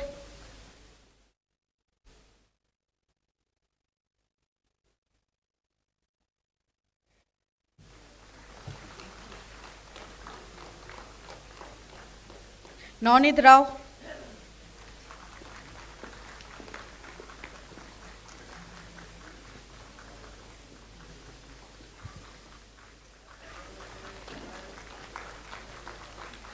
Navodaya Tyagi,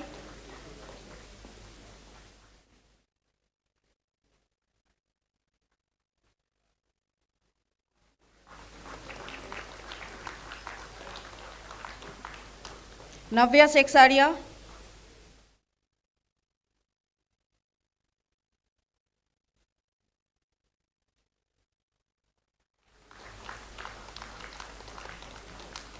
Nancy Sahu,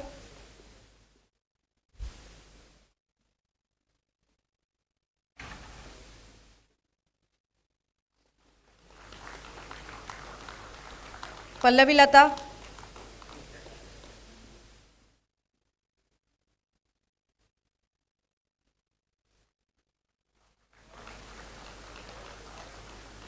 Paniala Sai Kirti,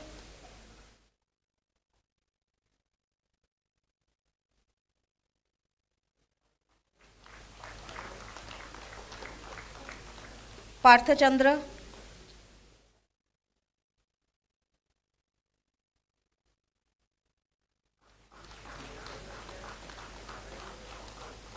P. Sai Krishna Rohit,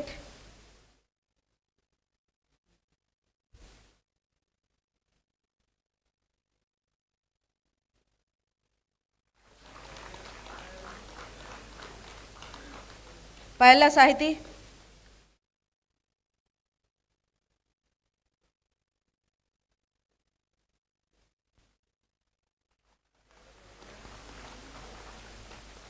Prachi Gupta,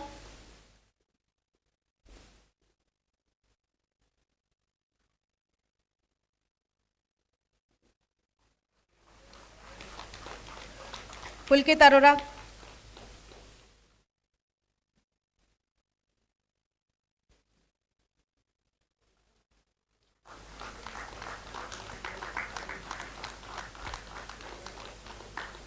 Riddhi Agarwal,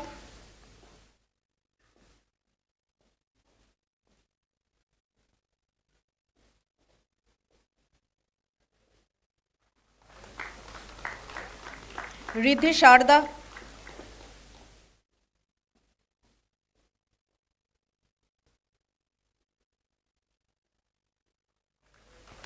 Rishabh Kumar,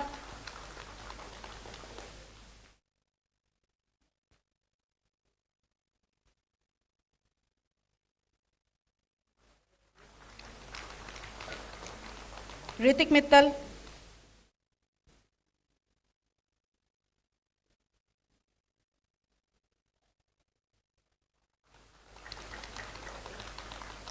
Rutuja Ramesh Ramteke,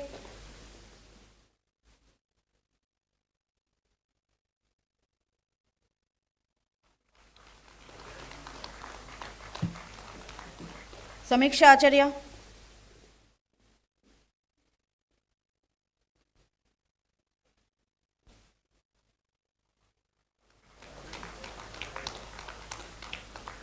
Samir Murmu,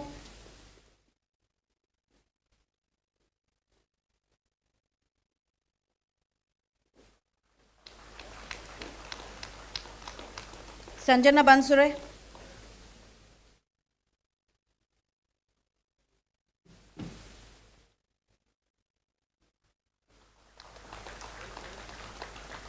Sarini Khashnavis,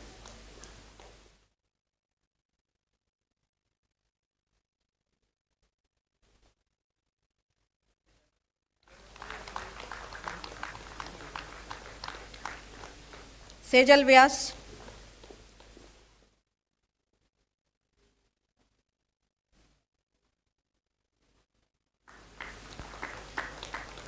Shalvani Ghosh,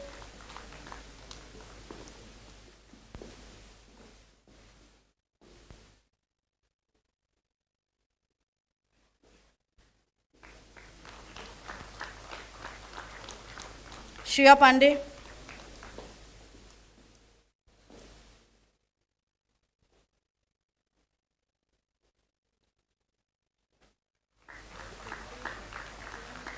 Suman Kumar Sahani,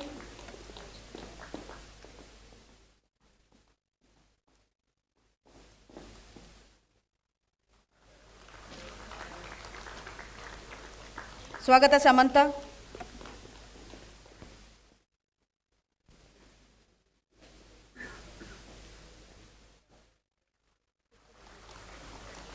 Tanu Naik,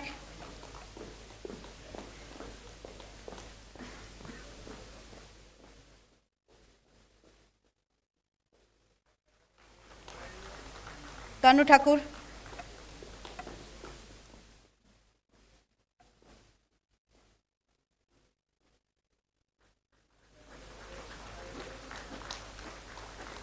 Telkar Hinal Mehir,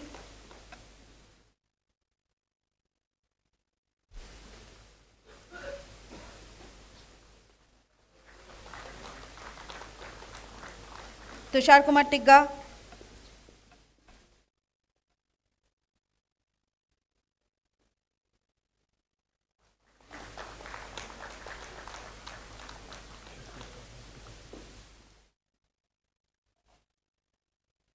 Bhaka Avigna,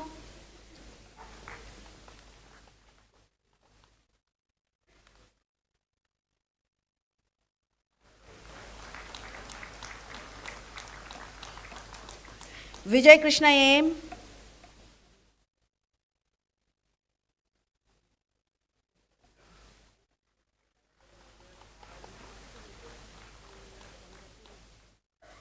वाकलकर Shubham Umakant,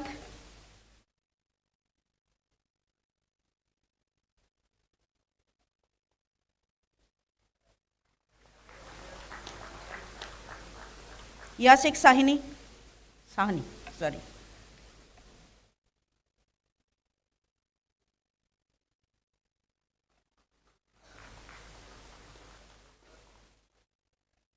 Yogesh Kapse,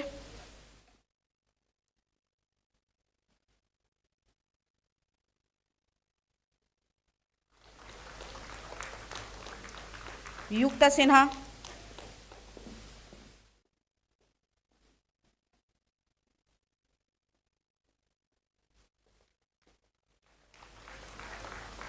Abhishek Tiwari,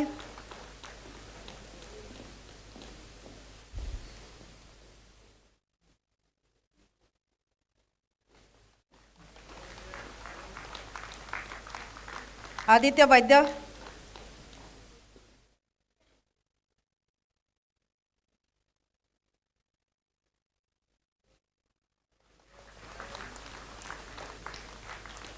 Ajita Saraswat,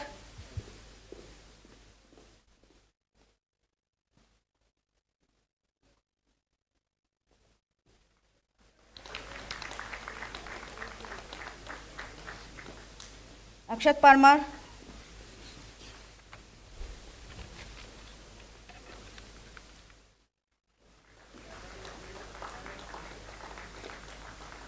अमन अग्रवाल,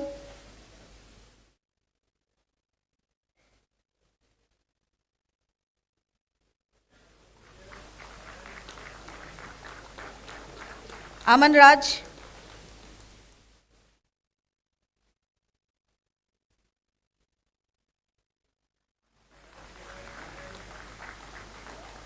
अनामिका कुमारी,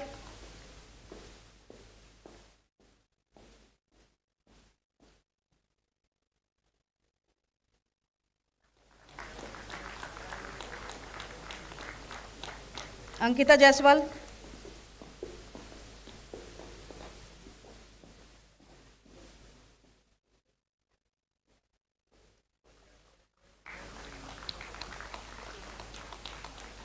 अंकुर Singh,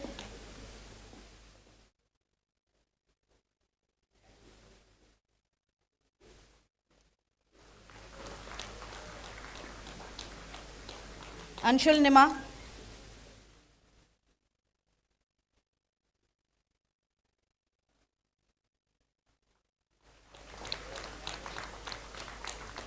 Anushree D,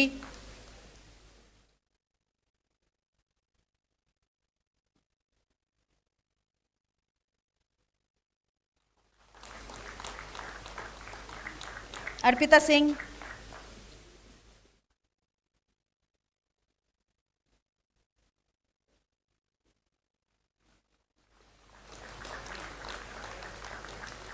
आशना Felix,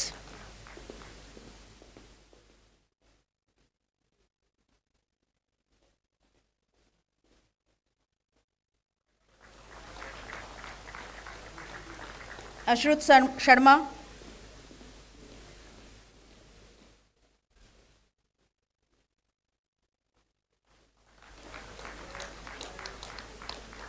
Biju K S,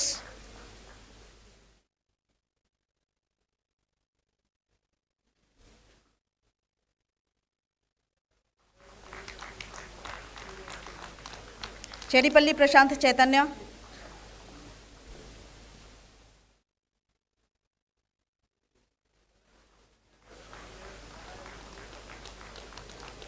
Devarati Dutt,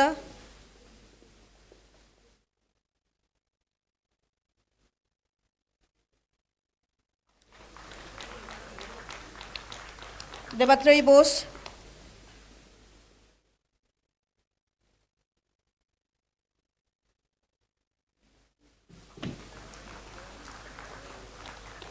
देवसपना नायक,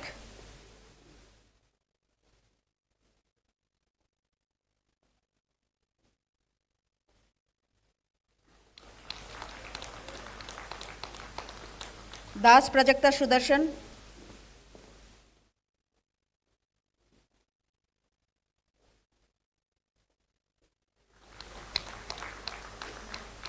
Divyangshu Dondial,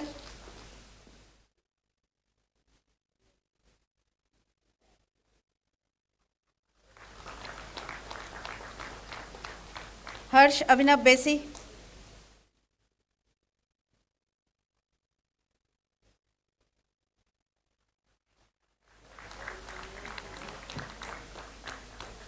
Ishan Tiwari,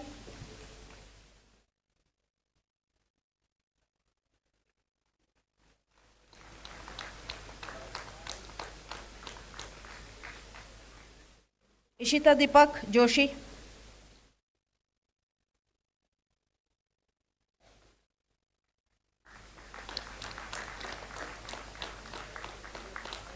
Ishita Kohli,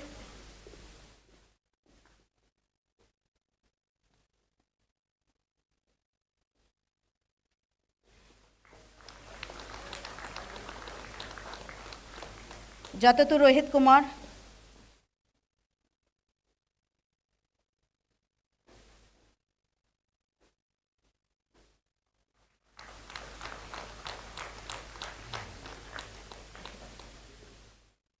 Jayati Bharadwaj,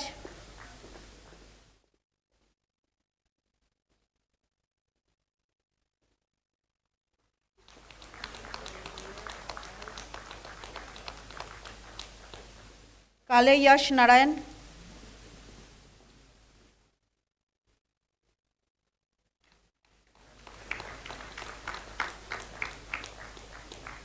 Hasare Aniket,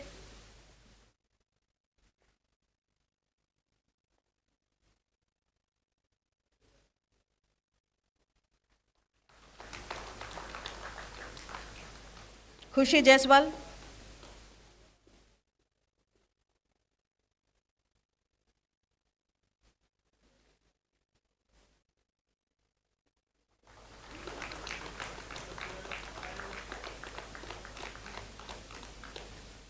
Charitaram Nirmal Kandru,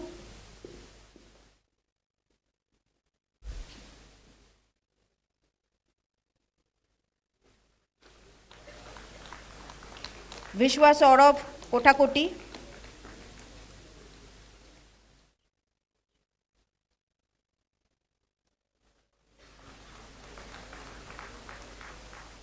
Kratika Krishna Panchal,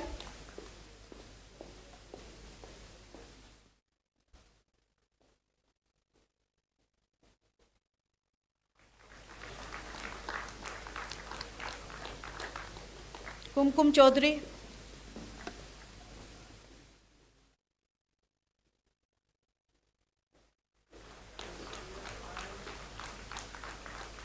Kunal,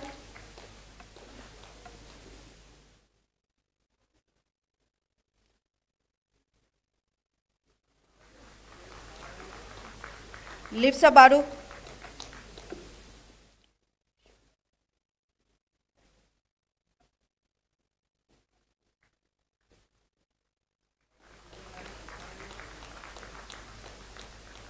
Lisha Agrawal,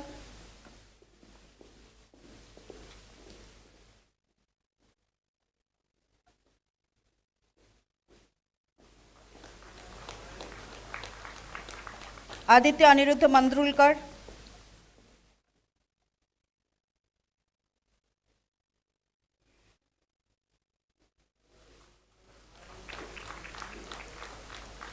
Mavuri Naga Shweta,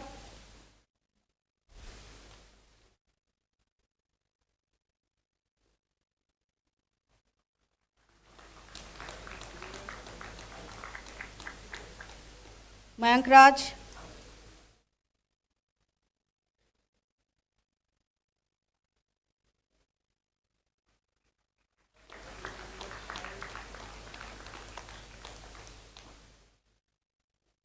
Prashant Alex Minch,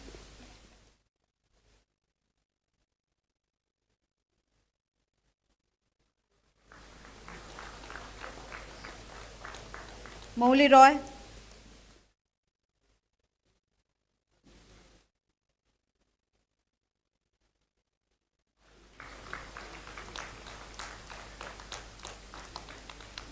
Neha Nancy,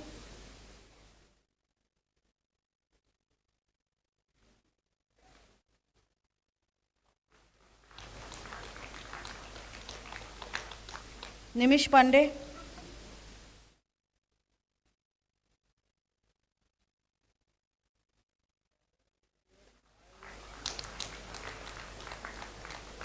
Priya Kumari Arya,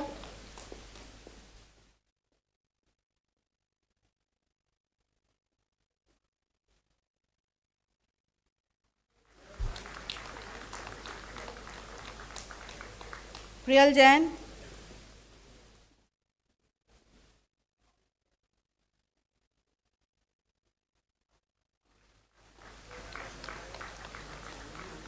Raghavendra Patel,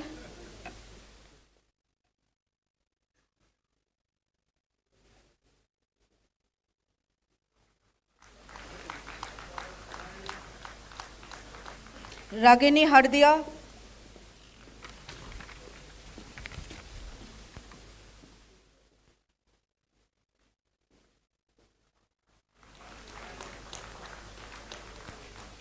Ramula Prashant Kumar,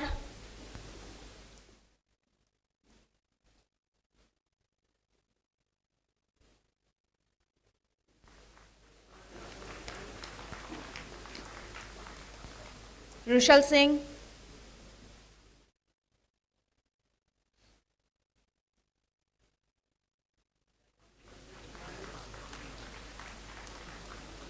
S. Devika,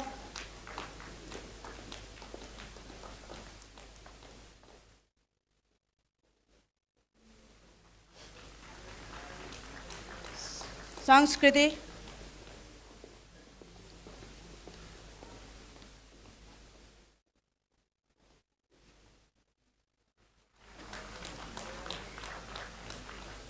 Sara Kudbi,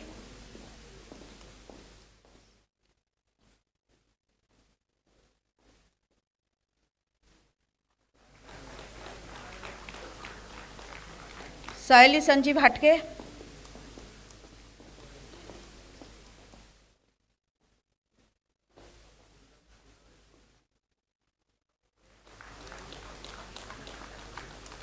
Shahina Sheikh,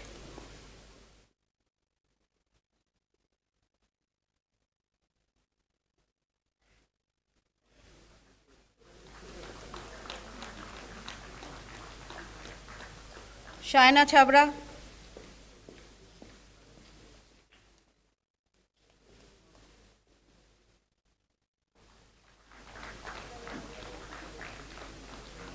Harshali Ramesh Shinde,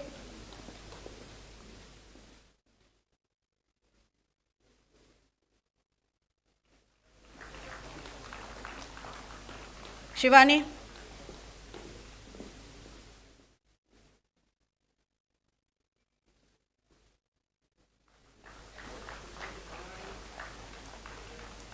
Shubhangi Ray,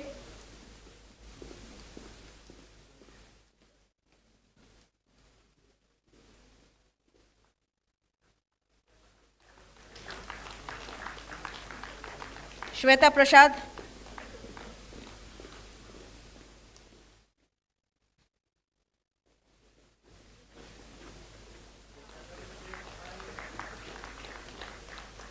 Sonali Bansal,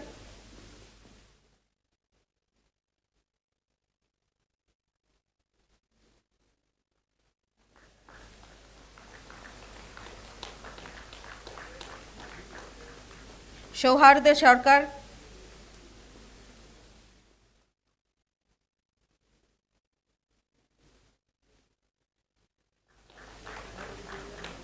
Tania Jaiswal,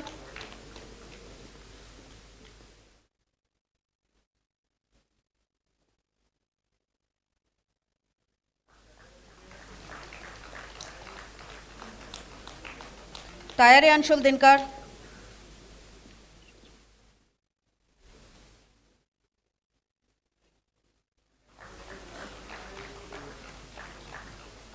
Bhagisha Srivastava,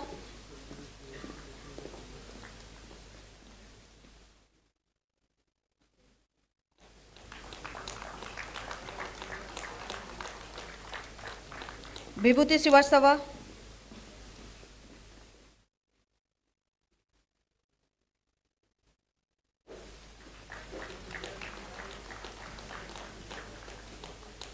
Vidika Singhi,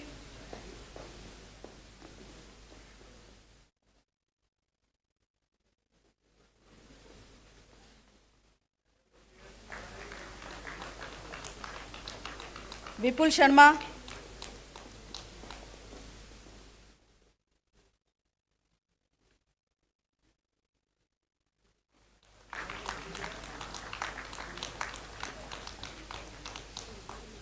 आंचल माझी,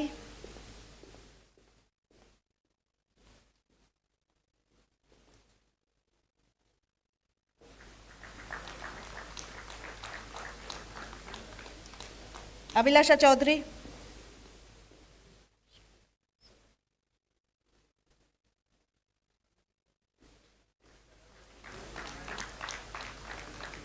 अभिषिक्ता दास,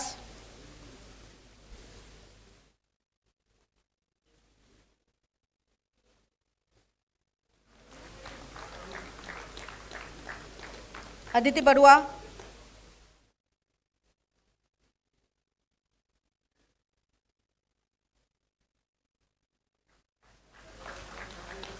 अदिति झुंझुनवाला,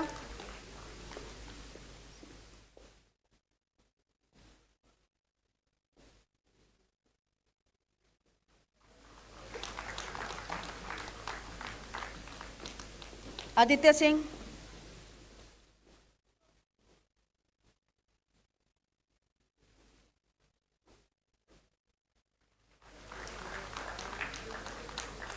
अनिंदिता विश्वास,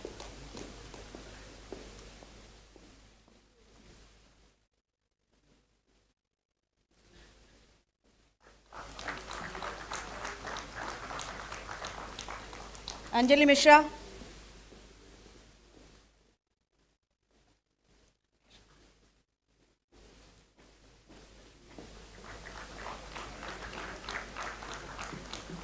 अन्वेषा राउत,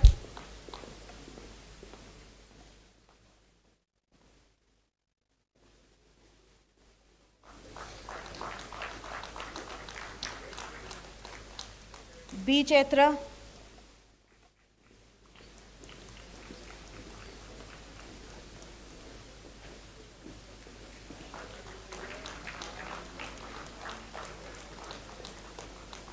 देवस्मिता दत्त,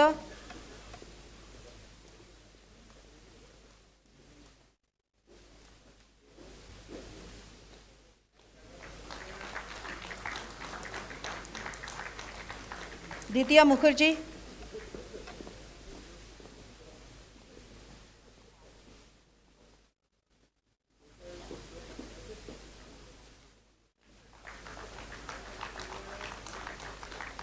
गुंजन यादव,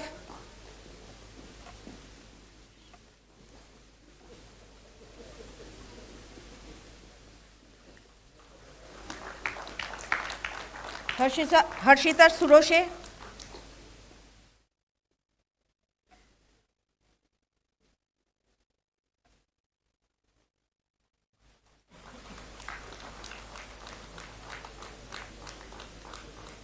आई भी अप्पल्ला मणिकुमार,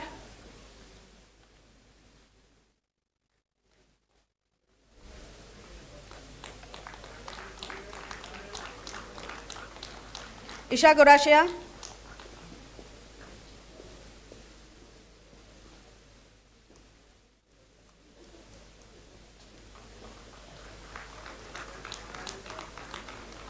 के रघुराम,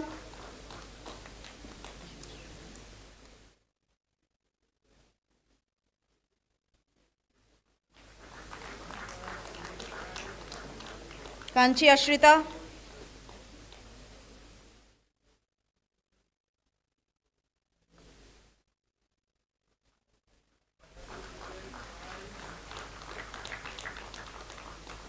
कौशल शर्मा,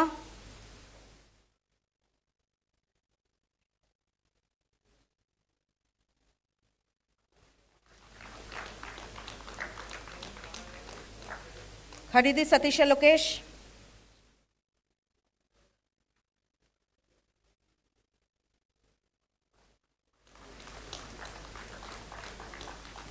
किरण दिवाके,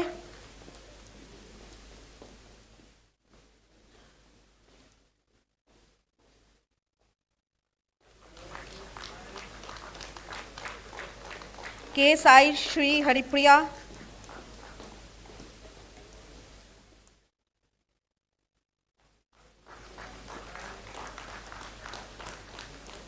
Krupa Mariam Koshi,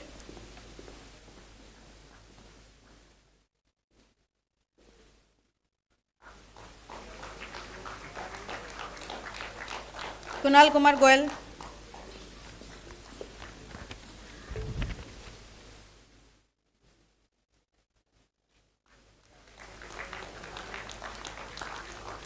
Lakshmi P. Ramesh,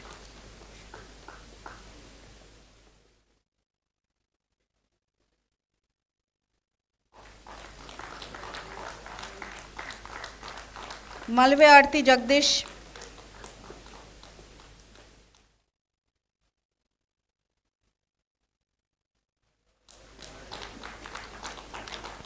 Mane Shruti Srikanth,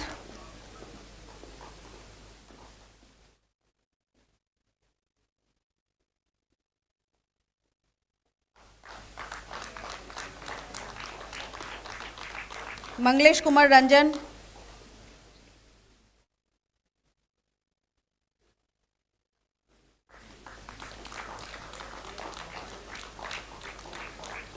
Manish Arya,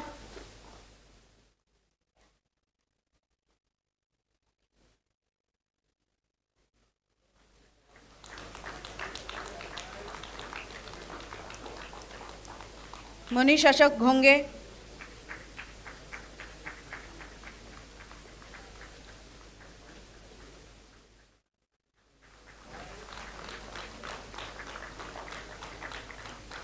Muskan Chaube,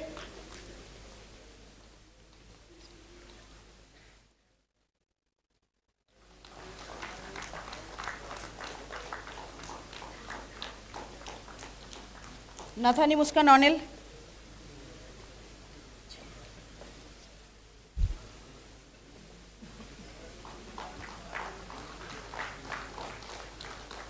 Navya Jain,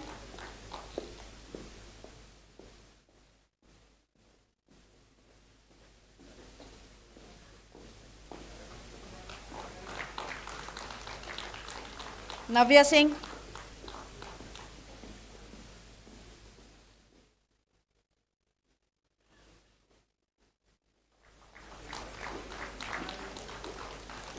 Pawan Kumar,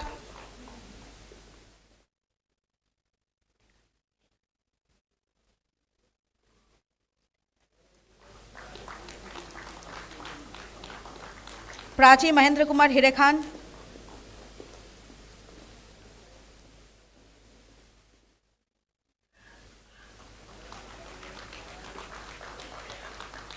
Prashant Suman,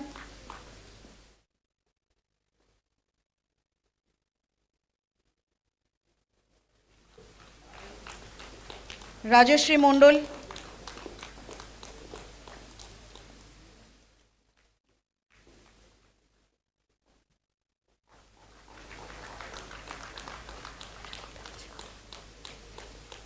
Ridham Taneja,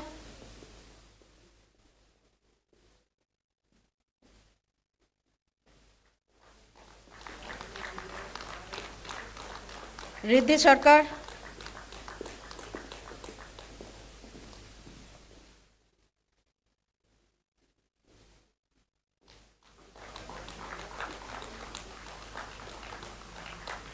Sakshi Mathapati,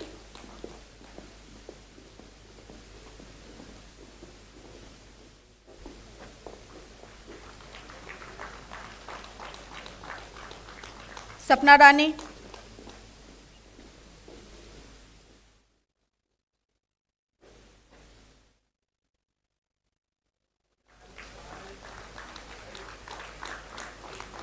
Shalini Mondol,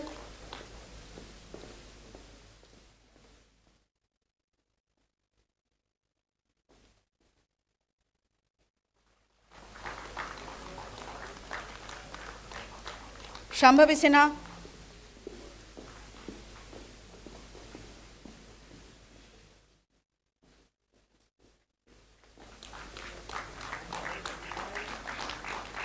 Sheena Yadav,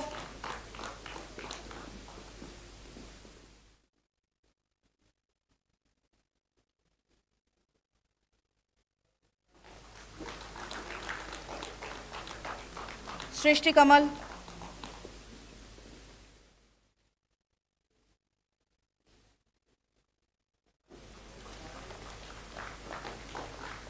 Shweta Verma,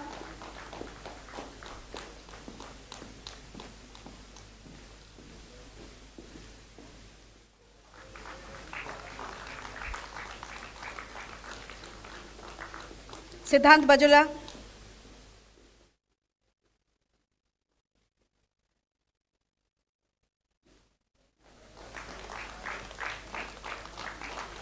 Siddhant Suri,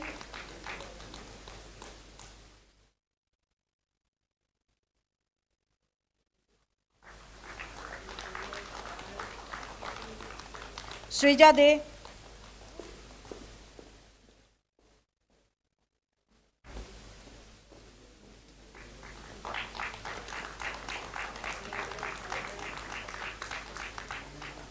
Shubhashish Mohanty,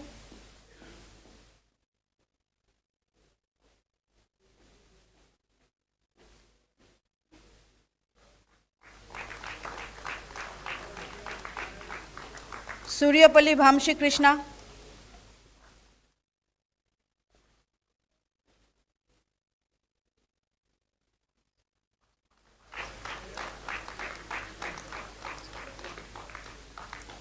Suyog Bhupal Barsagare,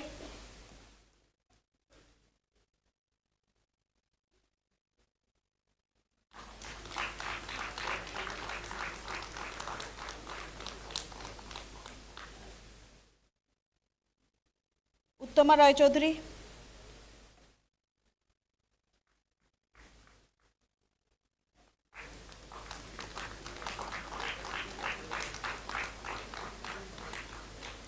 Varun Yadav,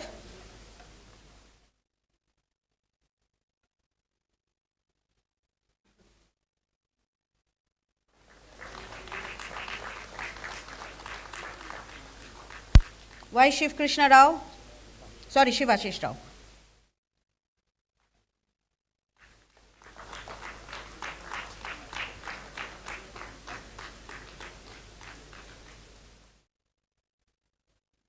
Yash Garg,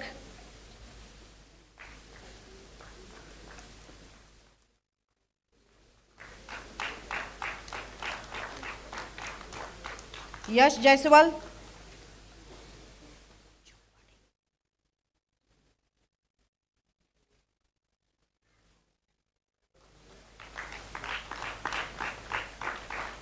Zombade Pratik Manohar Rao,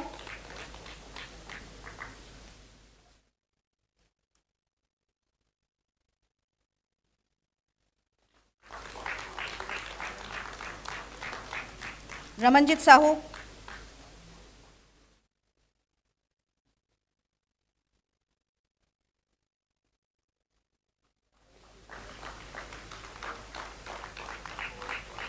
Nalin Kumar Mavi,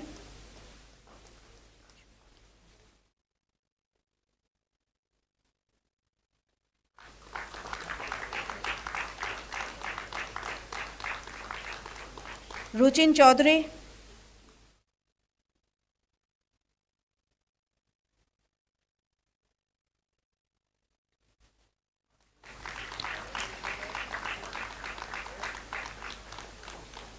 Snigdha Lekha Ram Edem,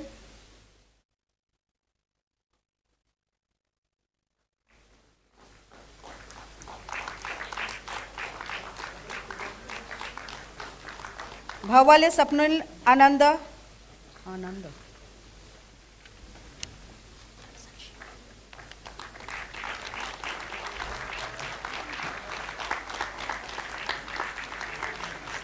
Now I will present you the students of in absentia.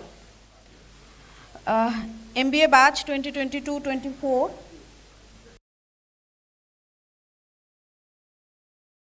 Neha Mahendra Nikam, who receives the deferred degree because of their participation in the international exchange program with Alba, Greece. MBA batch 2023-25, in absentia students are Ashi Jain, Adviti Abhipsha, Arpita Gupta, Bhagya Baburaj, Deepak K, Janvi Singh, Kora Smita,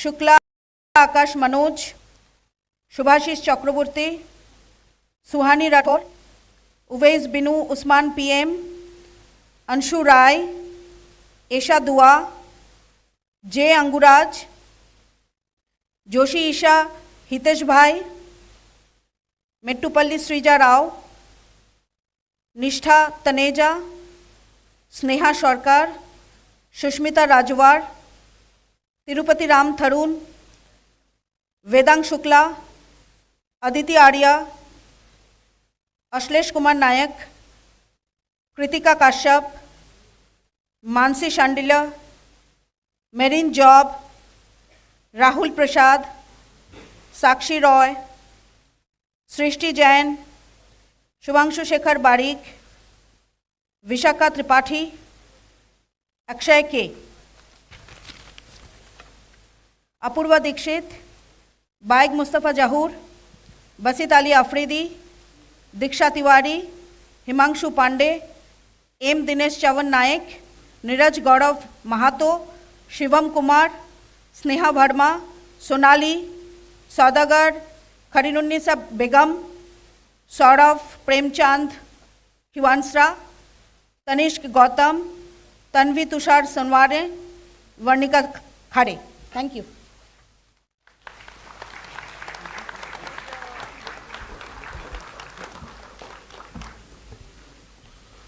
May I now invite the Chair Executive MBA, Professor Rahul Sindwani, to take forward the Executive MBA Degree Award ceremony.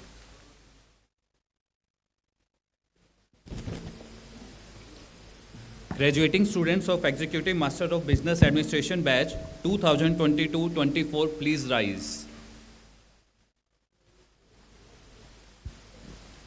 Madam Chairman, I present Rajaram Satpathy and 34 others of Executive MBA 2022-24 and Shubham Pandey and 2 others in absentia who have been examined and found qualified for the Executive Master of Business Administration of Indian Institute of Management Sambalpur and request you to confer the degree on them.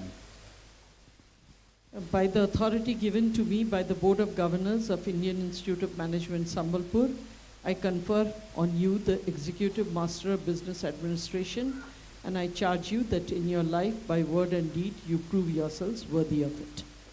Students, you bow and take your seat.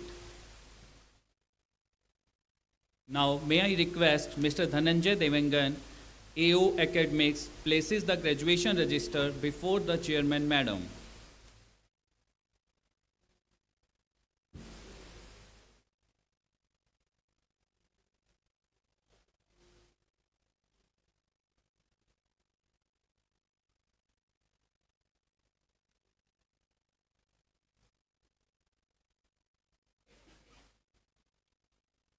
Now, the Executive MBA graduating students of the batch 2022-24 receive their degrees individually from the Chairman, Madam, as I call their name, and they will return to their seat after receiving the degree. Rajaram Satpathy,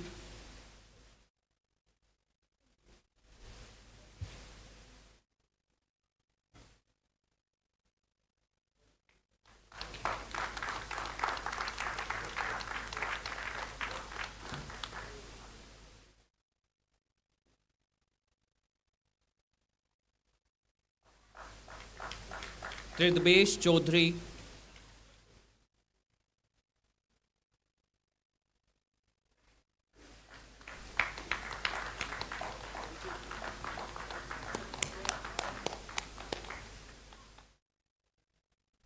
Tarun Kumar Sahu,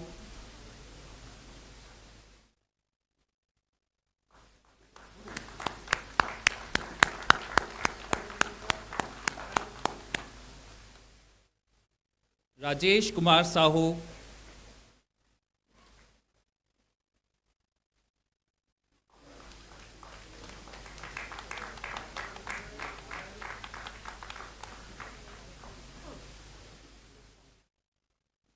Suraj Kumar Gantayat,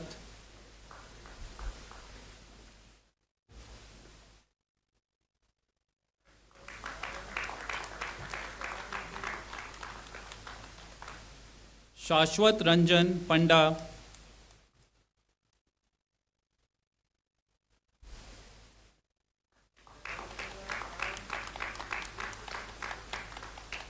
सूरज उमेश पतिंगे,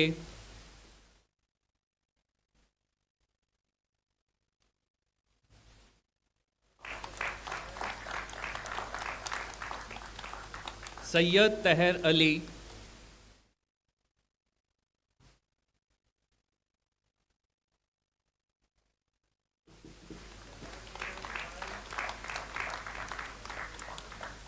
मोहम्मद तरीक अली खान,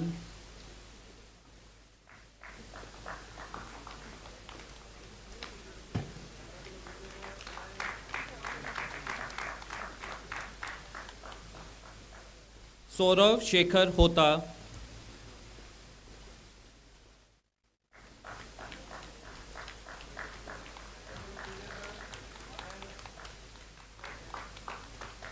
सुशील कुमार परिडा,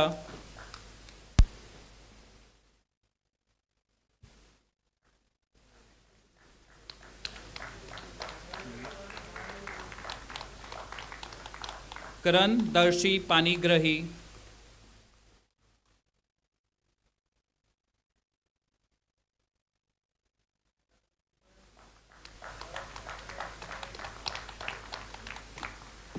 ओम आनंद प्रकाश,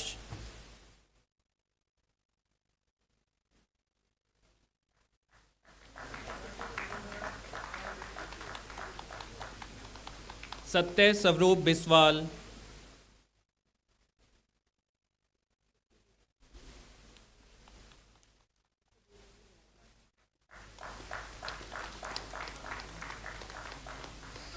सुभाश्री सतपति,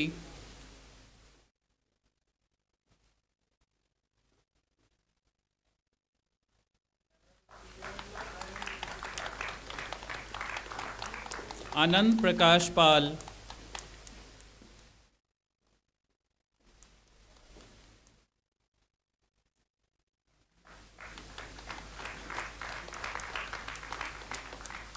तिस्ता घंटी,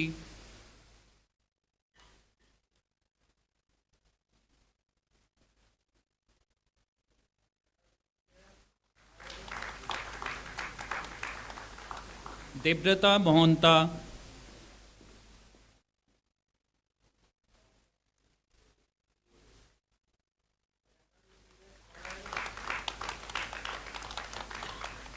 विक्रम जैना,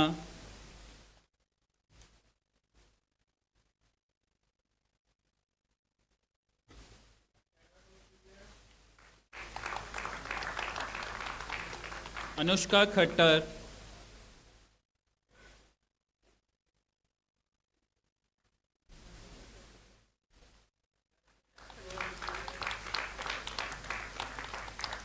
दसरी मुरली कृष्णा,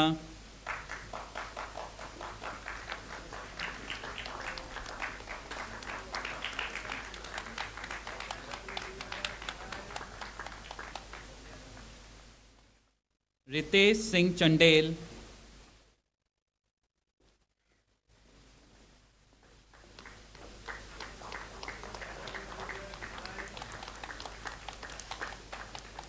सुमित कुमार बाग,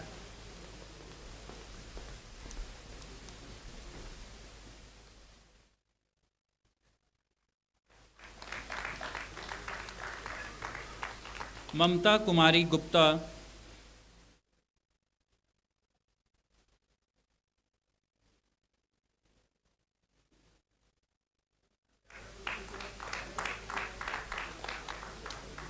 रंजीत कुमार बुर्नवाल,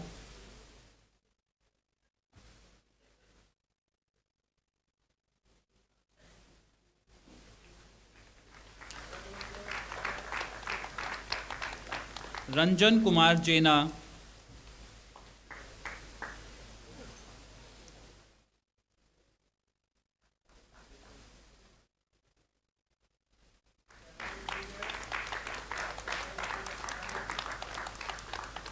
दुष्यंत कुमार दुष्कर,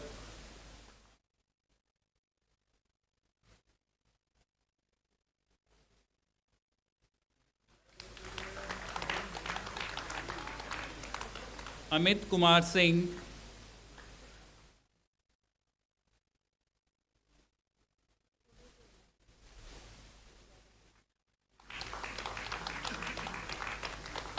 Rajesh Pathak,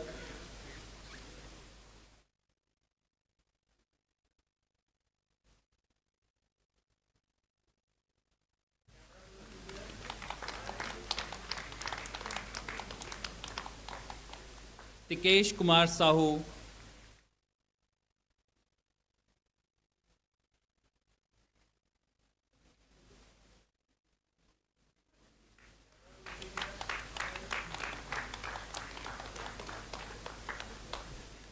Shantanu Kumar Senapati,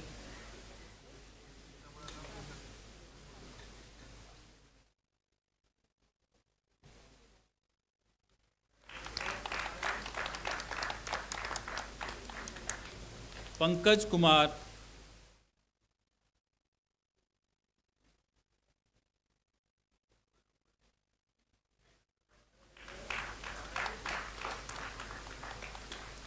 Surya Kanta Nayak,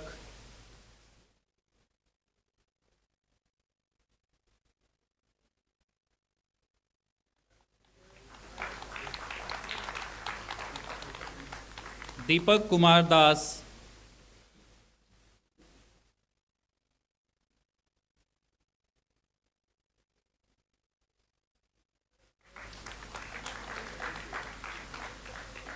Abhinas Panigrahi.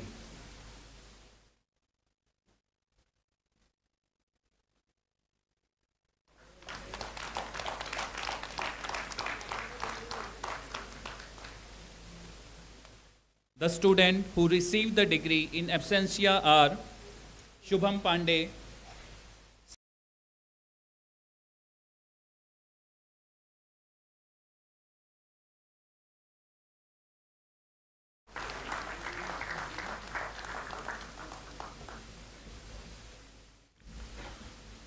May I now invite the Chair, MBA for Working Professional Delhi Campus, Professor Poonam Kumar, to take forward the MBA for Working Professional Degree Award Ceremony.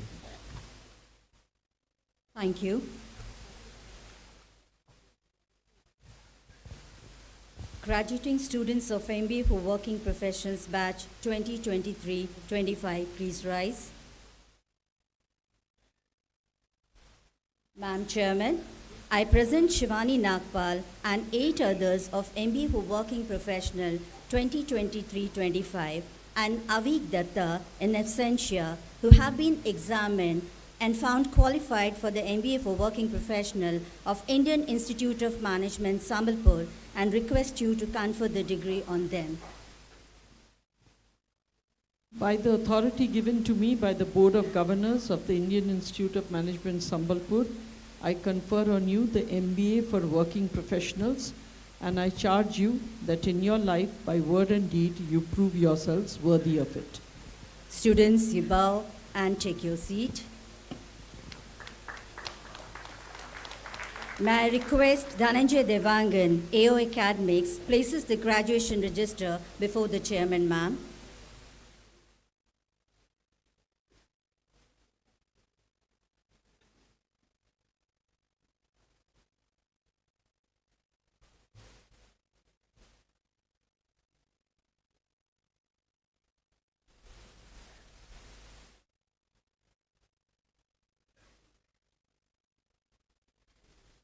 Now, the MBA for Working Professional graduating students of batch 2023-25 receive their degrees individually from the chairman, madam, as I call their names, and they will return to their seat after receiving the degree. Abhishek Kumar Singh,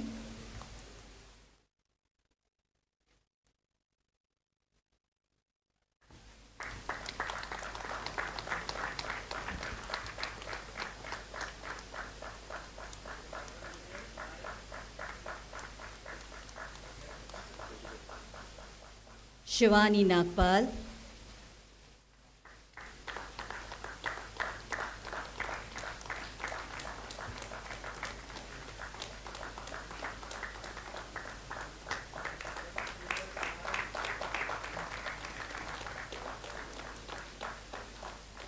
Sumay Ghosh,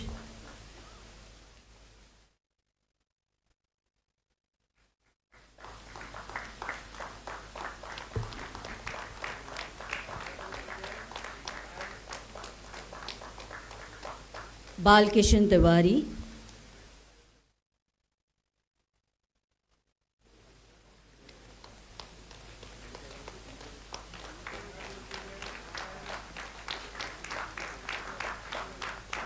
Anmol Verma,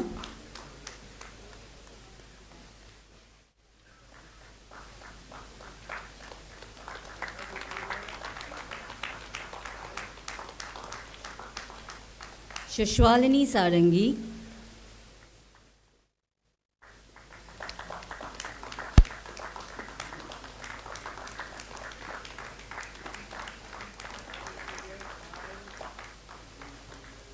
Sanya Lakhanpal,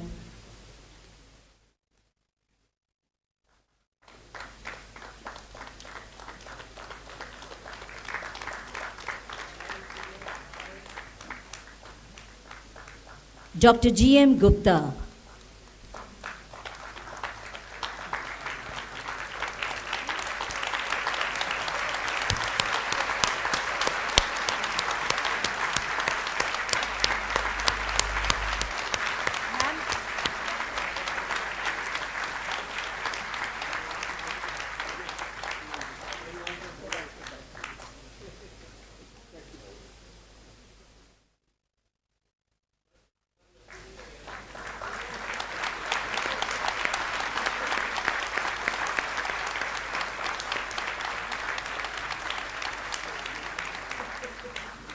Dr. Alok Kumar Mishra,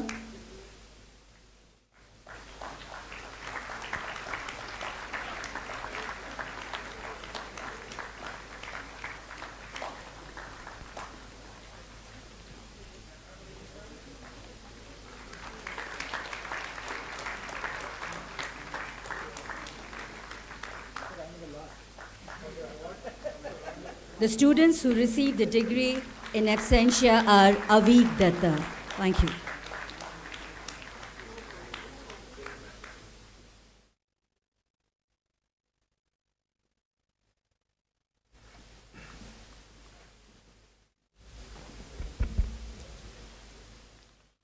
May I now invite the Chair PGP Professor Atri Sengupta, Chair Executive MBA Professor Rahul Sindwani, Chair MBA for Working Professionals Professor Poonam Kumar to declare the gold medal recipients of the respective program.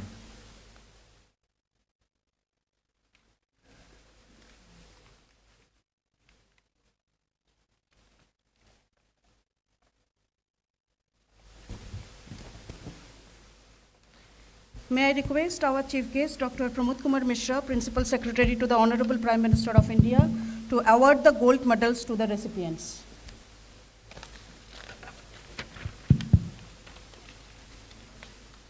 Sir, Chairman's Gold Medal for Scholastic Performance securing first rank on the basis of highest CGPA is awarded to Mr. Bipul Sharma from the batch of MBA 2023-25.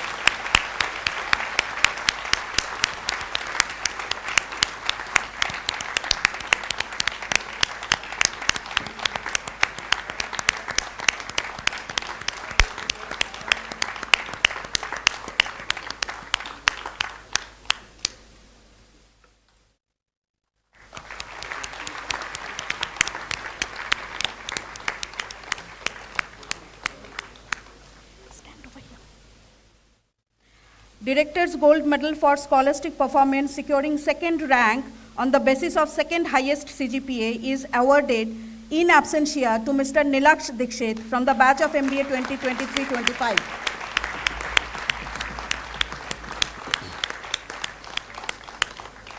IIM Sambalpur Gold Medal for Best All-Round Performance on the basis of extracurricular and institutional building activities along with the scholastic performance is awarded to Mr. Raghavendra Patel from the batch of MBA 23-25.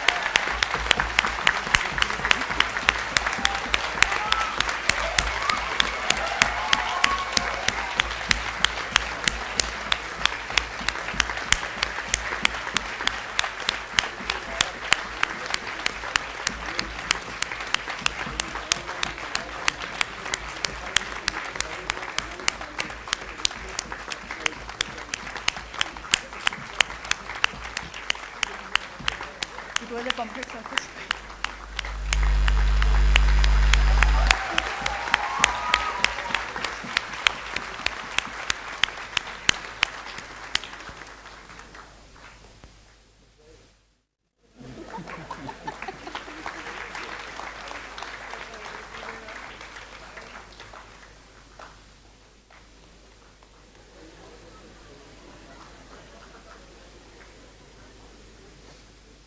Raghavendra, this side. Raghavendra, this side.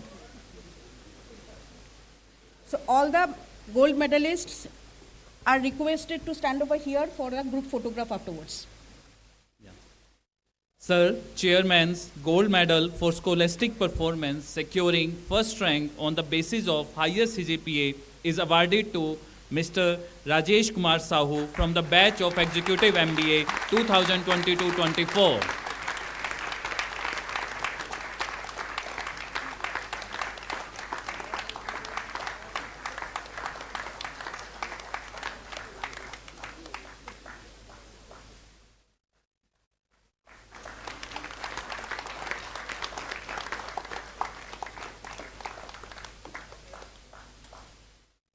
Director's gold medal for scholastic performance securing second rank on the basis of second higher CGPA is awarded in absentia to Mr. Sameer Meher from the batch of Executive MBA 2022-24.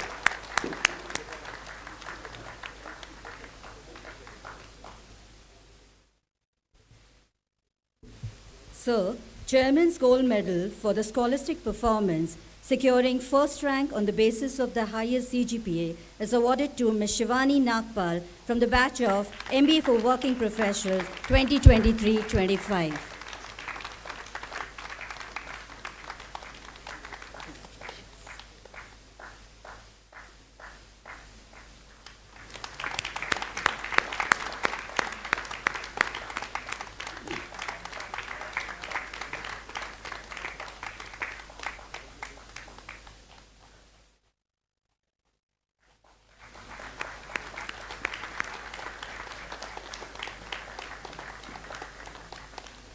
Director's Gold Medal for Scholastic Performance securing second rank on the basis of second highest CGPA is awarded to Mr. Abhishek Kumar Singh from the batch of MBA for Working Professionals 2023-25.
May I now request the Chairman BOG Srimati Arundhati Bhattacharya to felicitate the Chief Guest Dr. Pramod Kumar Mishra Sir, Principal Secretary to the Honorable Prime Minister of India.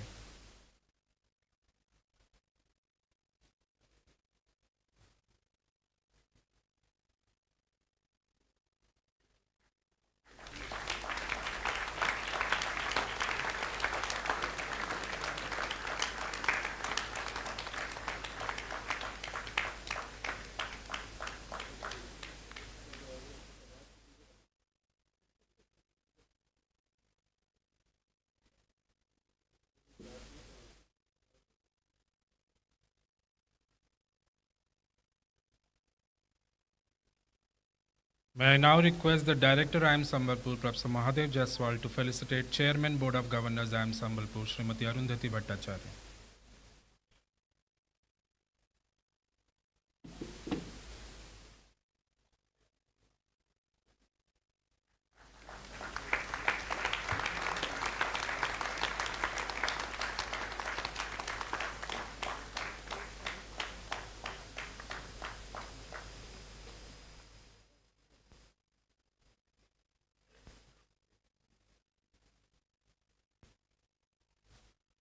May I now request the Director IIM Sambalpur to felicitate the guest of honor, Mr. Ashish Garg.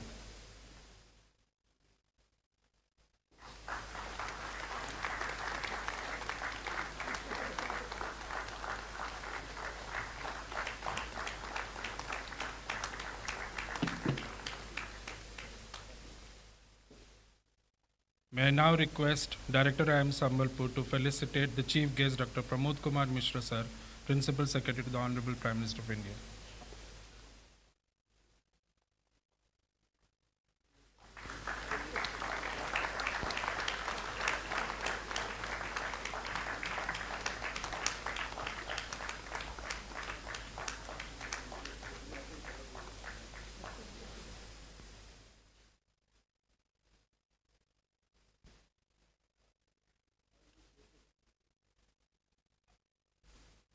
May I now request all to please stand for the national anthem.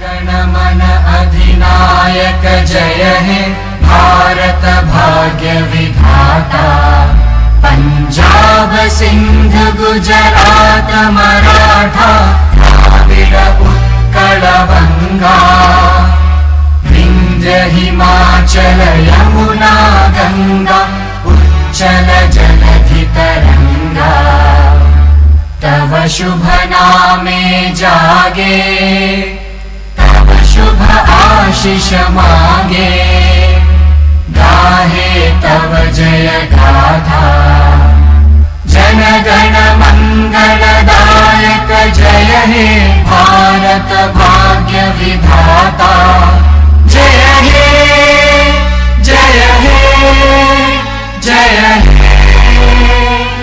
जय जय जय जय हे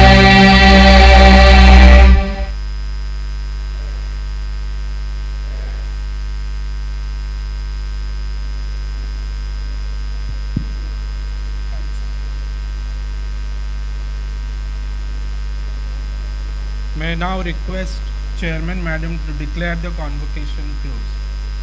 I now declare the 9th convocation of IIM Sambalpur closed.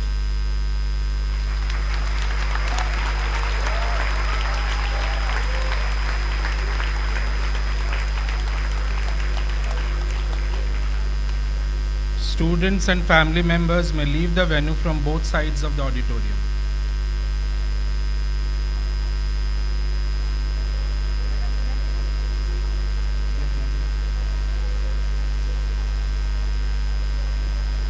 Please stand for the convocation procession to leave the auditorium. I request all to please stand.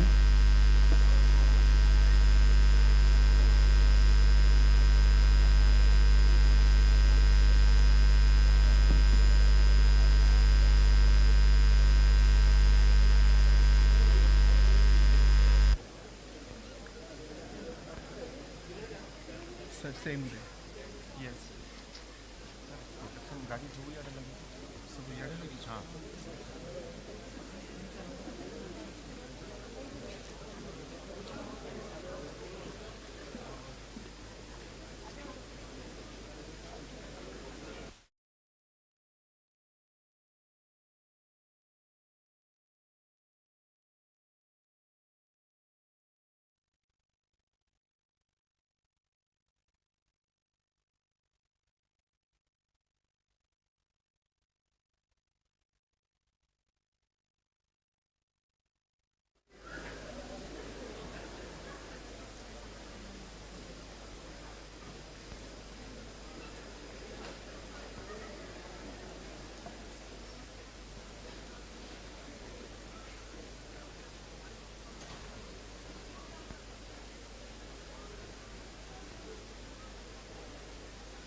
Photographer तो था, चला क्या बाहर? Wait करते हैं। नहीं, वो तो बाहर क्लिक करने के लिए गया होगा। सुजीत को ज़रा कॉल करो ना। सर मुझसे या पक्का उसको किसका करो सर बॉसन को